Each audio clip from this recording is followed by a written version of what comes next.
ਅਸੀਂ ਇੱਕ ਇਹੋ ਜਿਹੇ ਸ਼ਖਸ ਦੇ ਨਾਲ ਖੜੇ ਹਾਂ। ਇਹੋ ਜਿਹੇ ਸ਼ਖਸ ਨਾਲ ਤੁਹਾਨੂੰ ਮੈਂ ਮਿਲਵਾਉਣ ਜਾ ਰਿਹਾ ਜੋ ਪਿਛਲੇ ਕਾਫੀ ਲੰਬੇ ਸਮੇਂ ਤੋਂ ਨਗਰ ਪਿਤਾ ਦੇ ਨਾਮ ਤੇ ਜਾਣੇ ਜਾਂਦੇ ਸੀਗੇ। ਇਸ ਕੋਈ ਦੋ ਰਾਏ ਨਹੀਂ, ਮੈਂ 2022 ਦੇ ਵਿੱਚ ਵੀ ਰਾਜਪੁਰੇ ਤੋਂ ਰਾਜਪੁਰਾ ਜਿਹੜੇ ਚੁੰਗਲ ਦੇ ਵਿੱਚ ਫਸ ਚੁੱਕਿਆ ਉਹਨੂੰ ਬਚਾਉਣ ਵਾਸਤੇ ਵਿਧਾਨ ਸਭਾ ਦੀ ਚੋਣ ਮੈਂ ਲੜਨ ਜਾ ਰਿਹਾ। ਨਗਰ ਕੌਂਸਲ ਪ੍ਰਧਾਨਗੀ ਦੀ ਸੀਟ ਜਿਹੜੀ ਹੈ ਵਿੱਚ ਛੱਡ ਕੇ ਚਲੇ ਗਏ ਸੀਗੇ ਤੇ ਇੱਕਦਮ ਤੁਹਾਨੂੰ ਲੋਕੀ ਕਿਸ ਤਰ੍ਹਾਂ ਅਪਣਾਣਗੇ ਐਜ਼ ਏ ਐਮਐਲਏ, ਕਿਸ ਤਰ੍ਹਾਂ ਤੁਹਾਨੂੰ ਵੋਟਾਂ ਪਾਣਗੇ, ਕੀ ਸੋਚ ਕੇ ਤੁਸੀਂ ਐਮਐਲਏ ਇਲੈਕਸ਼ਨਾਂ ਦੇ ਵਿੱਚ ਖੜਨ ਦੀ ਸੋਚ ਰਹੇ ਹੋ? 2017 ਦੇ ਵਿੱਚ ਸਰਕਾਰ ਬਦਲਣ ਤੋਂ ਬਾਅਦ ਪੂਰੇ ਸ਼ਹਿਰ ਨੂੰ ਪਤਾ, ਬੱਚੇ ਨੂੰ ਪਤਾ, ਜਿਹਨੂੰ ਰਾਜਨੀਤੀ ਦੀ ਨੌਲੇਜ ਹੈ ਉਹਨੂੰ ਪਤਾ ਕਿਵੇਂ ਝੂਠੇ ਪਰਚੇ ਦਿੱਤੇ ਗਏ, ਕਿਵੇਂ ਮੈਨੂੰ ਮੇਰੇ ਤੇ ਗਰਦਨ ਦੇ ਅੰਗੂਠਾ ਰੱਖ ਕੇ ਅਸਤੀਫਾ ਲਿਆ ਗਿਆ। ਇਹ ਸਾਨੂੰ ਹੁਣ ਇਹ ਪਬਲਿਕ ਜਵਾਬ ਮੰਗੇਗੀ। ਪ੍ਰਵੀਨ ਛਾਬੜਾ ਜਵਾਬ ਨਹੀਂ ਮੰਗੇਗਾ, ਇਹ ਪਬਲਿਕ ਜਵਾਬ ਮੰਗੇਗੀ ਇਹਨਾਂ ਤੋਂ। ਬੜਾ ਜੀ ਪਬਲਿਕ ਤਾਂ ਜਵਾਬ ਮੰਗੇਗੀ, ਲੇਕਿਨ ਕਿੰਨਾ ਕੁ ਵੱਡਾ ਧੱਕਾ ਹੋ ਗਿਆ ਸੀ ਆਪਣੇ ਤੇ ਕਿ ਆਪਾਂ ਨੂੰ ਆਪਣੀ ਨਗਰ ਕੌਂਸਲ ਦੀ ਸੀਟ ਛੱਡਣੀ ਪੈ ਗਈ, ਕਿਉਂਕਿ ਲੋਕਾਂ ਨੇ ਜਿਹੜਾ ਹੈ ਤੁਹਾਨੂੰ ਇਸ ਕੁਰਸੀ ਤੇ ਬਿਠਾਇਆ ਸੀ ਵਿਸ਼ਵਾਸ ਕਰਕੇ ਦੂਜੀ ਵਾਰ, ਨਾ ਕਿ ਉਹਨਾਂ ਲੋਕਾਂ ਨੇ ਤੁਹਾਨੂੰ ਬਿਠਾਇਆ ਸੀ ਜਿਨ੍ਹਾਂ ਨੇ ਤੁਹਾਡੇ ਤੇ ਪਰਚੇ ਦਿੱਤੇ। ਝੂਠੇ ਪਰਚੇ ਦੇ ਅਗੇਂਸਟ ਅੰਦਰ ਵੀ ਚਲਿਆ ਜਾਂਦਾ। ਮੈਨੂੰ ਸਾਰੇ ਸ਼ਹਿਰ ਨੇ ਕਿਹਾ, ਕਈਆਂ ਨੇ ਕਿਹਾ ਵੀ ਤੁਸੀਂ ਇੱਕ ਵਾਰ ਅੰਦਰ ਚਲੇ ਜਾਣਾ ਸੀਗਾ, ਲੇਕਿਨ ਮੈਨੂੰ ਪਤਾ ਹੈ ਮੈਂ ਲੋਕਾਂ ਦੇ ਹਿੱਤਾਂ ਦੀ ਰਾਖੀ ਨਹੀਂ ਕਰ ਪਾਣੀ ਸੀ। ਗੁੰਡਾਗਰਦੀ ਤੇ ਉਤਰ ਆਏ ਸੀਗੇ ਔਰ ਇਹਨਾਂ ਨੇ ਜਿਹੜੀ ਹੈ ਕਮੇਟੀ ਨਹੀਂ ਚੱਲਣ ਦੇਣੀ ਸੀ। ਜੋ ਲੋਕਾਂ ਦੇ ਹੱਕ ਨੇ ਉਹ ਹੋ ਹੀ ਰਿਹਾ ਧੱਕਾ। ਤੇ 50-50 ਹਜ਼ਾਰ ਰੁਪਏ ਕਮਰਸ਼ੀਅਲ ਨਕਸ਼ੇ ਦੀ ਅੰਡਰ ਦੀ ਟੇਬਲ ਲੈ ਰਹੇ ਈਓ। ਇਹ ਸਭ ਈਓ ਨੂੰ ਜਵਾਬ ਦੇਣੇ ਪੈਣੇ ਨੇ। ਪਬਲਿਕ ਹੁਣ ਪ੍ਰਸ਼ਾਸਨ ਤੋਂ ਵੀ ਜਵਾਬ ਮੰਗੇਗੀ, ਪ੍ਰਸ਼ਾਸਨ ਸਾਡੇ ਚੁਣੇ ਹੋਏ ਨੁਮਾਇੰਦਿਆਂ ਤੋਂ ਵੀ ਜਵਾਬ ਮੰਗੇਗੀ। ਤੇ ਇਹ ਈਓ ਜੋ ਕਰ ਰਿਹਾ ਇਹਨੂੰ ਕਦੇ ਨਹੀਂ ਬਖਸ਼ਿਆ ਜਾਏਗਾ। ਪ੍ਰਵੀਨ ਛਾਬੜਾ ਜਿਹੜੀ ਸ਼ਖਸੀਅਤ ਹੈ ਉਹ ਸ਼ਹਿਰ ਸਾਰੀ ਅੱਛੀ ਤਰ੍ਹਾਂ ਨਾਲ ਜਾਣਦਾ ਹੈ। ਪ੍ਰਵੀਨ ਛਾਬੜਾ ਸ਼ਰੀਫ ਬੰਦਿਆਂ ਨਾਲ ਸ਼ਰਾਫਤ ਨਾਲ ਪੇਸ਼ ਆਉਂਦਾ ਔਰ ਧੱਕੇ ਦਾ ਜਵਾਬ ਧੱਕੇ ਦੇ ਨਾਲ ਜਾਂ ਉਹਦਾ ਧੱਕੇ ਦਾ ਜਵਾਬ ਚੰਗੀ ਤਰ੍ਹਾਂ ਦੇਣਾ ਪ੍ਰਵੀਨ ਛਾਬੜੇ ਨੂੰ ਚੰਗੀ ਤਰ੍ਹਾਂ ਆਉਂਦਾ ਹੈ। ਜਿਹੜਾ ਹੁਣ ਤੁਹਾਡੇ ਐਮਸੀ ਇਲੈਕਸ਼ਨਾਂ ਦੇ ਵਿੱਚ ਧੱਕਾ ਹੋਇਆ ਤੁਹਾਡੇ ਵਾਰਡ ਦੇ ਵਿੱਚ, ਸਾਰੇ ਸ਼ਹਿਰ ਨੇ ਨਹੀਂ ਪੂਰੇ ਪੰਜਾਬ ਨੇ ਦੇਖਿਆ ਵੀ ਸ਼ਹਿਰ ਕਿਸ ਤਰ੍ਹਾਂ ਬੂਥ ਕੈਪਚਰਿੰਗ ਹੋਈ। ਉੱਥੇ ਤੁਸੀਂ ਵਿਰੋਧ ਕੀਤਾ ਤੇ ਤੁਸੀਂ ਉਸ ਚੀਜ਼ ਦਾ ਵੀ ਵਿਰੋਧ ਕਰ ਸਕਦੇ ਸੀ ਜਦ ਤੁਹਾਨੂੰ ਨਗਰ ਕੌਂਸਲ ਦੀ ਸੀਟ ਤੋਂ ਉਤਾਰਿਆ ਜਾ ਰਿਹਾ ਸੀ। ਜੇਲ੍ਹ ਜਾਣ ਜਦ ਲੋਕੀ ਕਹਿ ਰਹੇ ਹੈ ਜੇ ਤੁਸੀਂ ਜੇਲ੍ਹ ਚਲੇ ਜਾਂਦੇ ਤਾਂ ਤੁਹਾਡੀ ਵੈਲਿਊ ਅੱਜ ਹੋਰ ਹੁੰਦੀ। ਤੇ ਤੁਹਾਨੂੰ ਜੇਲ੍ਹ ਜਾਣ 'ਚ ਕਿਆ ਉਹ ਸੀਗੀ? ਕਿਤੇ ਤੁਸੀਂ ਪਰਿਵਾਰ ਮੋਹ ਦੇ ਵਿੱਚ ਜਾਂ ਬੱਚਿਆਂ ਦੇ ਮੋਹ ਦੇ ਵਿੱਚ ਤਾਂ ਨਹੀਂ ਇਹ ਵੱਡਾ ਫੈਸਲਾ ਲਿਆ ਵੀ ਮੈਨੂੰ ਬੱਚਿਆਂ ਨੂੰ ਦੇਖ ਕੇ ਅਸਤੀਫਾ ਦੇ ਦੇਣਾ ਚਾਹੀਦਾ ਆਪਣੀ ਸੀਟ? ਬੰਦਾ ਗੁੰਡਿਆਂ ਦੇ ਖਿਲਾਫ ਸਿਰ ਤੇ ਕਫਨ ਬਣ ਕੇ ਚੱਲਦਾ ਹੈ, ਉਹ ਕਦੇ ਨਹੀਂ ਦੇਖਿਆ ਕਰਦਾ। ਉਹ ਸ਼ਹਿਰ ਵਾਸਤੇ ਕੁਰਬਾਨੀ ਹਮੇਸ਼ਾ ਕਰਦਾ। ਮੈਂ ਵੀ ਆਪਣੇ ਸਿਰ ਤੇ ਕਫਨ ਬਣ ਕੇ ਚੱਲਿਆ ਹੋਇਆ, ਮੈਂ ਵੀ ਸ਼ਹਿਰ ਪਿੱਛੇ ਕੁਰਬਾਨੀ ਕਰਨ ਨੂੰ ਤਿਆਰ ਹਾਂ। ਪ੍ਰਵੀਨ ਛਾਬੜੇ ਦੇ ਵਾਰਡ ਦੇ ਵਿੱਚ ਧੱਕਾ ਹੁੰਦਾ, ਸਾਰਾ ਸ਼ਹਿਰ ਦੇਖਦਾ, ਪੂਰਾ ਪੰਜਾਬ ਦੇਖਦਾ, ਸਾਰੀ ਵੀਡੀਓ ਜਿਹੜੀ ਆ ਉਹ ਵਾਇਰਲ ਹੁੰਦੀ ਹੈ ਵੀ ਪ੍ਰਵੀਨ ਛਾਬੜੇ ਦੇ ਵਾਰਡ ਦੇ ਵਿੱਚ ਬੜੇ ਜ਼ਬਰਦਸਤ ਤਰੀਕੇ ਦੇ ਨਾਲ ਧੱਕਾ ਹੋਇਆ ਔਰ ਪ੍ਰਵੀਨ ਛਾਬੜੇ ਦੇ ਪਰਿਵਾਰ ਨੇ ਪੂਰੀ ਤਰ੍ਹਾਂ ਵਿਰੋਧ ਵੀ ਕੀਤਾ। ਉਸ ਦੇ ਬਾਵਜੂਦ ਵੀ ਪ੍ਰਵੀਨ ਛਾਬੜਾ ਇੰਨੀਆਂ ਵੋਟਾਂ ਤੋਂ ਜਿੱਤਣਾ, ਕਿਤੇ ਲੋਕ ਇਹ ਵੀ ਕਹਿੰਦੇ ਆ ਕਿ ਕਿਤੇ ਅੰਦਰ ਹੀ ਅੰਦਰ ਕਿਤੇ ਐਮਐਲਏ ਸਾਹਿਬ ਦੇ ਨਾਲ ਜਾਂ ਕਿਸੇ ਵਿਪਕਸ਼ ਹੋਰ ਪਾਰਟੀ ਦੇ ਨਾਲ ਪ੍ਰਵੀਨ ਛਾਬੜੇ ਦੀ ਆਪਣੀ ਅੱਛੀ ਅੰਡਰਸਟੈਂਡਿੰਗ ਹੈ ਕਿ ਇਹ ਸਿਰਫ ਡਰਾਮਾ ਰਚਿਆ ਗਿਆ ਸੀ ਸਿਰਫ ਐਮਐਲਏ ਸਾਹਿਬ ਨੂੰ ਬਦਨਾਮ ਕਰਨ ਵਾਸਤੇ। ਸਾਡੇ ਚੁਣੇ ਹੋਏ ਮਾਨਯੋਗ ਸਾਡੇ ਐਮਐਲਏ ਸਾਹਿਬ ਨੇ 2003 ਦੇ ਵਿੱਚ ਵੀ ਇੱਥੇ ਗੁੰਡਾਗਰਦੀ ਦਾ ਆਲਮ ਹੋਇਆ ਸੀ। ਕੱਲੇ ਪੂਰੇ ਸ਼ਹਿਰ ਦੇ ਵਿੱਚ, ਰਾਜਪੁਰਾ ਸ਼ਹਿਰ ਦੇ ਵਿੱਚ ਪਹਿਲੀ ਵਾਰ ਅਮਨ ਅਮਾਨ ਭੰਗ ਕਰਕੇ ਸਾਡੀਆਂ ਮਾਤਾਵਾਂ ਭੈਣਾਂ ਦੀ ਇੱਜ਼ਤ ਦੇ ਨਾਲ ਖਿਲਵਾੜ ਕੀਤਾ ਗਿਆ ਸੀ। ਕੈਂਡੀਡੇਟਾਂ ਦੇ ਬਾਲ ਖਿੱਚੇ ਗਏ ਸੀਗੇ ਔਰ ਇੱਥੇ ਬੂਥ ਕੈਪਚਰ ਹੋਈ ਸੀ। ਜੋ ਨੰਗਾ ਨਾਚ ਗੁੰਡਾਗਰਦੀ ਦਾ 2003 ਦੇ ਵਿੱਚ ਹੋਇਆ ਸੀ, ਉਹਦੇ ਬਾਅਦ ਇਹ ਸਾਡੇ ਐਮਐਲਏ ਸਾਹਿਬ ਨੇ ਖੁਦ ਸਟੇਜਾਂ ਤੇ ਜਾ ਕੇ ਕਿਹਾ ਵੀ ਜੋ ਹੋ ਗਿਆ ਉਸ ਗੱਲ ਨੂੰ ਭੁੱਲ ਕੇ ਇੱਕ ਵਾਰ ਮੈਨੂੰ ਮੌਕਾ ਦਿਓ।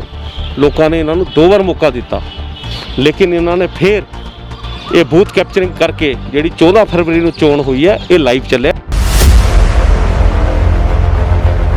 ਉਹ ਇੱਕ ਕਹਿੰਦੇ ਆ ਕਹਾਵਤ ਹੈ, ਚਾਵਲ ਦਾ ਪਤੀਲੇ 'ਚੋਂ ਇੱਕ ਦਾਣਾ ਦੇਖ ਕੇ ਪੂਰੇ ਚਾਵਲਾਂ ਦਾ ਪਤਾ ਲੱਗ ਜਾਂਦਾ ਹੈ। ਇਹ ਲੋਕਾਂ ਨੇ ਸਾਨੂੰ ਦੱਸਦਾ ਵੀ ਅਸੀਂ ਗੁੰਡਾਗਰਦੀ ਦਾ ਜਵਾਬ ਫਰਵਰੀ 22 'ਚ ਨਹੀਂ ਦੇਵਾਂਗੇ। ਜੋ ਅੱਜ ਸਾਡੇ ਕੋਲ ਘੰਟਾ 2 ਘੰਟੇ ਬੱਚੇ ਉੱਥੇ ਵੀ ਦੇ ਦਿੰਦੇ ਆ। ਜੋ 2022 'ਚ ਆਏਗਾ ਉਹ ਸਭ ਦੇ ਸਾਹਮਣੇ ਆ ਜਾਏਗਾ। ਐਮਐਲਏ ਸਾਹਿਬ ਤਾਂ ਹੁਣ ਵੀ ਹਰ ਇੱਕ ਸਟੇਜ ਤੇ ਕਹਿ ਰਹੇ ਕਿ ਅਸੀਂ ਕਰੋੜੋਂ ਰੁਪਏ ਦੀ ਤੇਲ ਬਚਾਇਆ, ਕਰੋੜੋਂ ਰੁਪਏ ਦਾ ਨਗਰ ਕੌਂਸਲ ਦੇ ਵਿੱਚ ਜਿਹੜਾ ਭ੍ਰਸ਼ਟਾਚਾਰ ਹੋ ਰਿਹਾ ਸੀਗਾ, ਨਗਰ ਕੌਂਸਲ ਦੇ ਜਦ ਦੇ ਪ੍ਰਧਾਨ ਬਣੇ ਨਰਿੰਦਰ ਸ਼ਾਸਤਰੀ ਜੀ, ਤੇ ਕਰੋੜਾਂ ਰੁਪਇਆ ਬਚਾਇਆ। ਤੇ ਕਿਤੇ ਨਾ ਕਿਤੇ ਉਹਨਾਂ ਨੇ ਉਹਦਾ ਵੀ ਮੁੱਦਾ ਚੱਕਿਆ ਹੋਇਆ, ਉਹਨਾਂ ਨੇ ਬਸੇਰਾ ਪ੍ਰੋਜੈਕਟ ਦਾ ਵੀ ਮੁੱਦਾ ਚੱਕਿਆ ਹੋਇਆ ਵੀ ਉੱਥੇ ਵੀ ਬੜੇ ਕਰੋੜਾਂ ਦੇ ਜਿਹੜੇ ਆ ਗਬਨ ਇਹਨਾਂ ਵੱਲੋਂ ਕੀਤੇ ਗਏ ਆ। ਤੇ ਆਪਾਂ ਕਿਸ ਤਰ੍ਹਾਂ ਕਹਿ ਸਕਦੇ ਆ ਮਤਲਬ ਵੀ ਆਪਾਂ ਆਉਣ ਵਾਲੇ ਦਿਨਾਂ ਦੇ ਵਿੱਚ ਐਮਐਲਏ ਦਾ ਚੁਣਾਵ ਲੜਾਂਗੇ, ਕੀ ਜਵਾਬ ਦੇਣਾ ਚਾਹੋ? ਇਹ ਰਾਜਪੁਰੇ ਜਦ ਦੀ ਅੱਜ ਤੱਕ ਨਗਰ ਕੌਂਸਲ 1975 ਤੋਂ ਰਾਜਪੁਰਾ ਦੇ ਵਿੱਚ ਕੰਮ ਕਰ ਰਹੀ ਹੈ ਭ੍ਰਿਸ਼ਟਾਚਾਰ ਦੇ ਵਿੱਚ। ਇਹ ਈਓ ਸਾਹਿਬ ਨੂੰ ਸਨਮਾਨਿਤ ਕਰਨਾ ਚਾਹੀਦਾ। ਔਰ ਈਓ ਸਾਹਿਬ ਦਾ ਕੀ ਹਸ਼ਰ ਹੋਏਗਾ? ਈਓ ਸਾਹਿਬ ਲੋਕਾਂ ਨੂੰ ਸਰਿਆਮ ਕਹਿੰਦੇ ਨੇ ਮੇਰੇ ਤੇ ਇਨਕੁਆਇਰੀਆਂ ਚੱਲ ਰਹੀਆਂ ਨੇ, 2 ਇਨਕੁਆਇਰੀਆਂ ਹੋਰ ਚੱਲ ਜਾਣਗੀਆਂ, ਕੀ ਹੋਣਾ? ਲੇਕਿਨ ਜਿਹੜੇ ਪ੍ਰਵੀਨ ਛਾਬੜਾ ਜੀ ਹੈ, ਮੈਂ ਉਹਨਾਂ ਤੋਂ ਪੁੱਛਣਾ ਚਾਹੁੰਦਾ, ਉਹ ਇੱਕ ਟੈਂਟ ਦਾ ਕੰਮ ਕਰਦੇ ਸੀਗੇ ਤੇ ਅੱਜ ਉਹਨਾਂ ਨੇ ਟੈਂਟ ਦਾ ਕੰਮ ਬੰਦ ਕਰਕੇ ਕਰੋੜਾਂ ਦੀ ਜਿਹੜੀ ਹੈ ਜਾਇਦਾਦ ਬਣਾਈ ਹੈ ਤੇ ਕਰੋੜਾਂ ਦਾ ਉਹਨਾਂ ਨੇ ਕੰਮ ਆਪਣਾ ਬਿਜ਼ਨਸ ਸ਼ੁਰੂ ਕੀਤਾ ਤੇ ਟੈਂਟ ਵਾਲਾ ਕੰਮ ਬੰਦ ਕਰ ਦਿੱਤਾ। ਉਹਨਾਂ ਨੂੰ ਕੀ ਜਵਾਬ ਦੇਣਾ ਚਾਹੋ?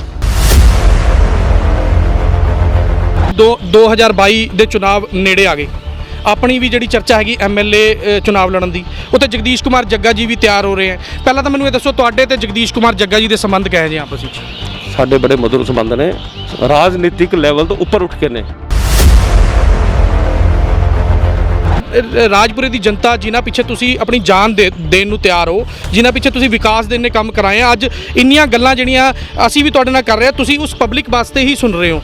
ਤੇ ਲੋਕਾਂ ਦਾ ਇਹ ਕਹਿਣਾ ਜੇ ਪ੍ਰਵੀਨ ਛਾਬੜਾ ਤੇ ਜਗਦੀਸ਼ ਕੁਮਾਰ ਜੱਗਾ ਦੋਨੋਂ ਅਲੱਗ-ਅਲੱਗ ਚੁਣਾਵ ਲੜਦੇ ਆ ਤਾਂ ਇਹਦਾ ਸਿੱਧਾ ਜਿਹੜਾ ਫਾਇਦਾ ਹੈਗਾ ਐਮਐਲਏ ਸਰਦਾਰ ਹਰਦਿਆਲ ਸਿੰਘ ਕੰਬੋਜ ਨੂੰ ਜਾਏਗਾ। ਵੀ ਲੋਕਾਂ ਦਾ ਕਹਿਣਾ ਇਹ ਹੈ ਕਿ ਤੁਸੀਂ ਦੋਨੋਂ ਇੱਕ ਬੰਦਾ ਜਿਹੜਾ ਹੈ ਚੁਣਾਵ ਲੜੇ। ਉਸ ਬਾਰੇ 'ਚ ਤੁਹਾਡਾ ਆਉਣ ਵਾਲੇ ਦਿਨਾਂ ਦੇ ਵਿੱਚ ਕੀ ਵਿਚਾਰ ਹੈ? ਕੀ ਜਨਤਾ ਨੂੰ ਤੁਸੀਂ ਇੱਕ ਵਿਸ਼ਵਾਸ ਦਿਵਾਉਣਾ ਚਾਹੋਗੇ? ਜੇ ਲੋਕ ਸਰਦਾਰ ਹਰਦਿਆਲ ਸਿੰਘ ਕੰਬੋਜ ਦੇ ਖਿਲਾਫ ਵੋਟ ਪਾਣਾ ਚਾਹੁੰਦੇ ਨੇ ਤਾਂ ਲੋਕਾਂ ਨੇ ਫੈਸਲਾ ਕਰਨਾ ਵੋਟ ਕਿਹਨੂੰ ਪਾਣੀ ਹੈ। ਲੋਕ ਅੱਜ ਕੱਲ੍ਹ ਬੜੇ ਸਮਝਦਾਰ ਨੇ। 25-30 ਸਾਲ ਪਹਿਲਾਂ ਹੋ ਸੀ 2 ਦੀ ਲੜਾਈ ਦੇ ਵਿੱਚ ਤੀਜਾ ਜਿੱਤ ਜਾਂਦਾ ਸੀ। ਅੱਜ ਲੋਕ ਬਹੁਤ ਸਮਝਦਾਰ ਨੇ, ਉਹਨਾਂ ਨੂੰ ਪਤਾ ਹੈ ਅਸੀਂ ਰਾਜਪੁਰਾ ਕਿਹਦੇ ਹੱਥਾਂ ਦੇ ਵਿੱਚ ਸੌਂਪਣਾ, ਜਿਹਨੂੰ ਉਹਨਾਂ ਨੇ ਹਰਾਣਾ, ਜਿਹਨੂੰ ਹਟਾਣਾ, ਜਿਹਦੇ ਚੁੰਗਲ ਤੋਂ ਸ਼ਹਿਰ ਨੂੰ ਬਚਾਉਣਾ, ਉਹਦੇ ਖਿਲਾਫ ਵੋਟ ਪਾਣਗੇ।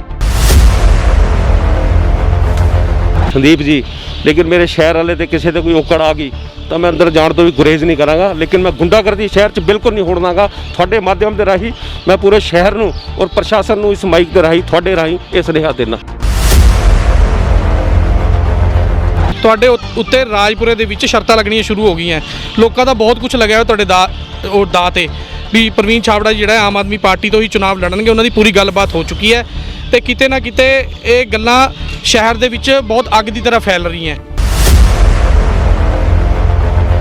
ਠੀਕ ਹੈ, ਸਮਾਂ ਬਹੁਤ ਬਲਵਾਨ ਹੈ। ਜਗਦੀਸ਼ ਜੱਗਾ ਜੀ ਨੇ ਵੀ ਪਿੱਛੇ ਇੰਡੀਪੈਂਡੈਂਟ ਲੜਿਆ ਸੀਗਾ, ਲੇਕਿਨ ਮੇਰਾ ਆਜ਼ਾਦ ਲੜਨ ਦਾ ਕੋਈ ਵਿਚਾਰ ਨਹੀਂ। ਮੈਂ ਤੁਹਾਡੇ ਇਸ ਮੰਚ ਤੋਂ ਕਲੀਅਰ ਕਰਦਾ, ਲੇਕਿਨ ਮੈਂ ਸ਼ਹਿਰ ਨੂੰ ਬਚਾਉਣ ਵਾਸਤੇ ਕਿਸੇ ਵੀ ਹੱਦ ਤੱਕ ਜਾ ਸਕਦਾ। ਮੈਂ ਹੁਣ ਇਸੇ ਕੰਮ ਤੇ ਤੁਰ ਪਿਆ, ਦੈਟਸ ਆਲ। ਮੈਂ ਹਾਂ ਸੰਦੀਪ ਚੌਧਰੀ, ਮੈਂ ਤੁਹਾਡਾ ਸਵਾਗਤ ਕਰਦਾ ਹਾਂ ਨਿਊਜ਼ 18 ਪੰਜਾਬ ਦੇ ਵਿੱਚ। ਅਸੀਂ ਇੱਕ ਇਹੋ ਜਿਹੇ ਸ਼ਖਸ ਦੇ ਨਾਲ ਖੜੇ ਹਾਂ, ਇਹੋ ਜਿਹੇ ਸ਼ਖਸ ਨਾਲ ਤੁਹਾਨੂੰ ਮੈਂ ਮਿਲਵਾਉਣ ਜਾ ਰਿਹਾ ਜੋ ਪਿਛਲੇ ਕਾਫੀ ਲੰਬੇ ਸਮੇਂ ਤੋਂ ਨਗਰ ਪਿਤਾ ਦੇ ਨਾਮ ਤੇ ਜਾਣੇ ਜਾਂਦੇ ਸੀਗੇ। ਬੜੇ ਵਿਕਾਸ ਦੇ ਕੰਮ ਕਰਵਾਏ ਇਹਨਾਂ ਨੇ। ਇਹਨਾਂ ਦੇ ਵਿਕਾਸ ਤੇ ਕੰਮਾਂ ਤੇ ਕਈ ਲੋਕਾਂ ਨੇ ਉਂਗਲੀਆਂ ਵੀ ਚੱਕੀਆਂ। ਇਹਨਾਂ ਦੇ ਜੀਵਨ ਬਾਰੇ ਇਹ ਆਪ ਦੱਸਣਗੇ ਤੇ ਇਹਨਾਂ ਨਾਲ ਆਪਾਂ ਗੱਲ ਕਰਾਂਗੇ। ਸ਼ਹਿਰ ਦੇ ਵਿੱਚ ਬਹੁਤ ਵੱਡੀਆਂ ਚਰਚਾਵਾਂ ਇਹਨਾਂ ਨੂੰ ਲੈ ਕੇ ਚੱਲ ਰਹੀਆਂ। ਪਿਛਲੇ ਦਿਨਾਂ ਦੇ ਵਿੱਚ ਕਾਫੀ ਧੱਕੇ ਵੀ ਦੇਖਣ ਨੂੰ ਮਿਲੇ ਤੇ ਇਹਨਾਂ ਨਾਲ ਆਪਾਂ ਸਾਰੀ ਗੱਲਬਾਤ ਕਰਾਂਗੇ ਕਿਹੜੇ ਧੱਕੇ ਇਹਨਾਂ ਨਾਲ ਹੋਏ ਆ ਤੇ ਅੱਜ ਇਹ ਕਿਹੜੀ ਸਥਿਤੀ ਦੇ ਵਿੱਚ ਹੈ। ਤੇ ਮੈਂ ਤੁਹਾਨੂੰ ਦੱਸ ਦਵਾਂ, ਇਹ ਆਉਣ ਵਾਲੇ ਦਿਨਾਂ ਦੇ ਵਿੱਚ ਐਮਐਲਏ ਚੁਣਾਵ ਲੜਨ ਦੀ ਸੰਭਾਵਨਾ ਵੀ ਜਿਹੜੀ ਜਤਾਈ ਜਾ ਰਹੀ ਹੈ ਇਹਨਾਂ ਦੇ ਨਾਲ। ਸਾਡੇ ਨਾਲ ਮੌਜੂਦ ਹੈ ਪਿਛਲੇ ਕਾਫੀ ਲੰਬੇ ਸਮੇਂ ਤੋਂ ਨਗਰ ਪਿਤਾ ਦੇ ਨਾਂ ਤੋਂ ਜਾਣੇ ਗਏ, ਸ਼ਹਿਰ ਦਾ ਵਿਕਾਸ ਕਰਵਾਉਣ ਵਾਲੇ ਰਾਜ ਖੁਰਾਨਾ ਜੀ ਦੇ ਸ਼ਾਗਿਰਦ ਕਹਿ ਸਕਦੇ ਆ, ਉਹਨਾਂ ਤੋਂ ਰਾਜਨੀਤੀ ਸਿੱਖਣ ਵਾਲੇ ਪ੍ਰਵੀਨ ਛਾਬੜਾ ਜੀ ਇਸ ਟਾਈਮ ਸਾਡੇ ਨਾਲ ਮੌਜੂਦ ਹੈ। ਆਪਾਂ ਇਹਨਾਂ ਨਾਲ ਗੱਲ ਕਰਾਂਗੇ, ਇਹਨਾਂ ਦੇ ਨਾਲ ਕੋਈ ਤਿੱਖੇ ਸਵਾਲ ਵੀ ਪੁੱਛਾਂਗੇ, ਮਿੱਠੇ ਸਵਾਲਾਂ ਦੀ ਵੀ ਅੱਜ ਗੱਲਬਾਤ ਇਹਨਾਂ ਨਾਲ ਹੋਏਗੀ। ਤੇ ਜਿਹੜੀ ਚਰਚਾ ਸ਼ਹਿਰ ਦੇ ਵਿੱਚ ਬਹੁਤ ਜ਼ੋਰਾਂ ਤੇ ਚੱਲ ਰਹੀ ਹੈ ਕਿ ਐਮਐਲਏ ਇਲੈਕਸ਼ਨ ਲੜਨਗੇ, ਉਹ ਵੀ ਆਮ ਆਦਮੀ ਪਾਰਟੀ ਤੋਂ।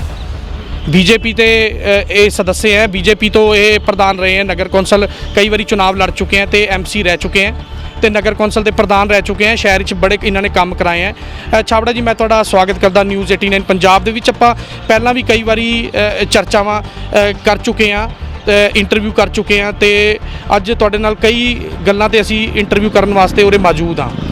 ਤੇ ਸਭ ਤੋਂ ਪਹਿਲਾਂ ਕਿਹੜੀਆਂ ਚਰਚਾਵਾਂ ਜਿਹੜੀਆਂ ਸ਼ਹਿਰ ਦੇ ਵਿੱਚ ਚੱਲ ਰਹੀਆਂ ਤੁਹਾਡੇ ਚੁਣਾਵ ਲੜਨ ਦੀਆਂ ਐਮਐਲਏ? ਪਹਿਲਾਂ ਤਾਂ ਇਹ ਦੱਸੋ ਕਿ ਤੁਸੀਂ ਐਮਐਲਏ ਚੁਣਾਵ ਲੜਨ ਜਾ ਰਹੇ ਹੋ ਜਾਂ ਨਹੀਂ ਲੜਨ ਜਾ ਰਹੇ? ਸੁਦੀਪ ਜੀ, ਤੁਹਾਨੂੰ ਮੈਂ ਜੀ ਆਇਆਂ ਨੂੰ ਕਹਿੰਦਾ।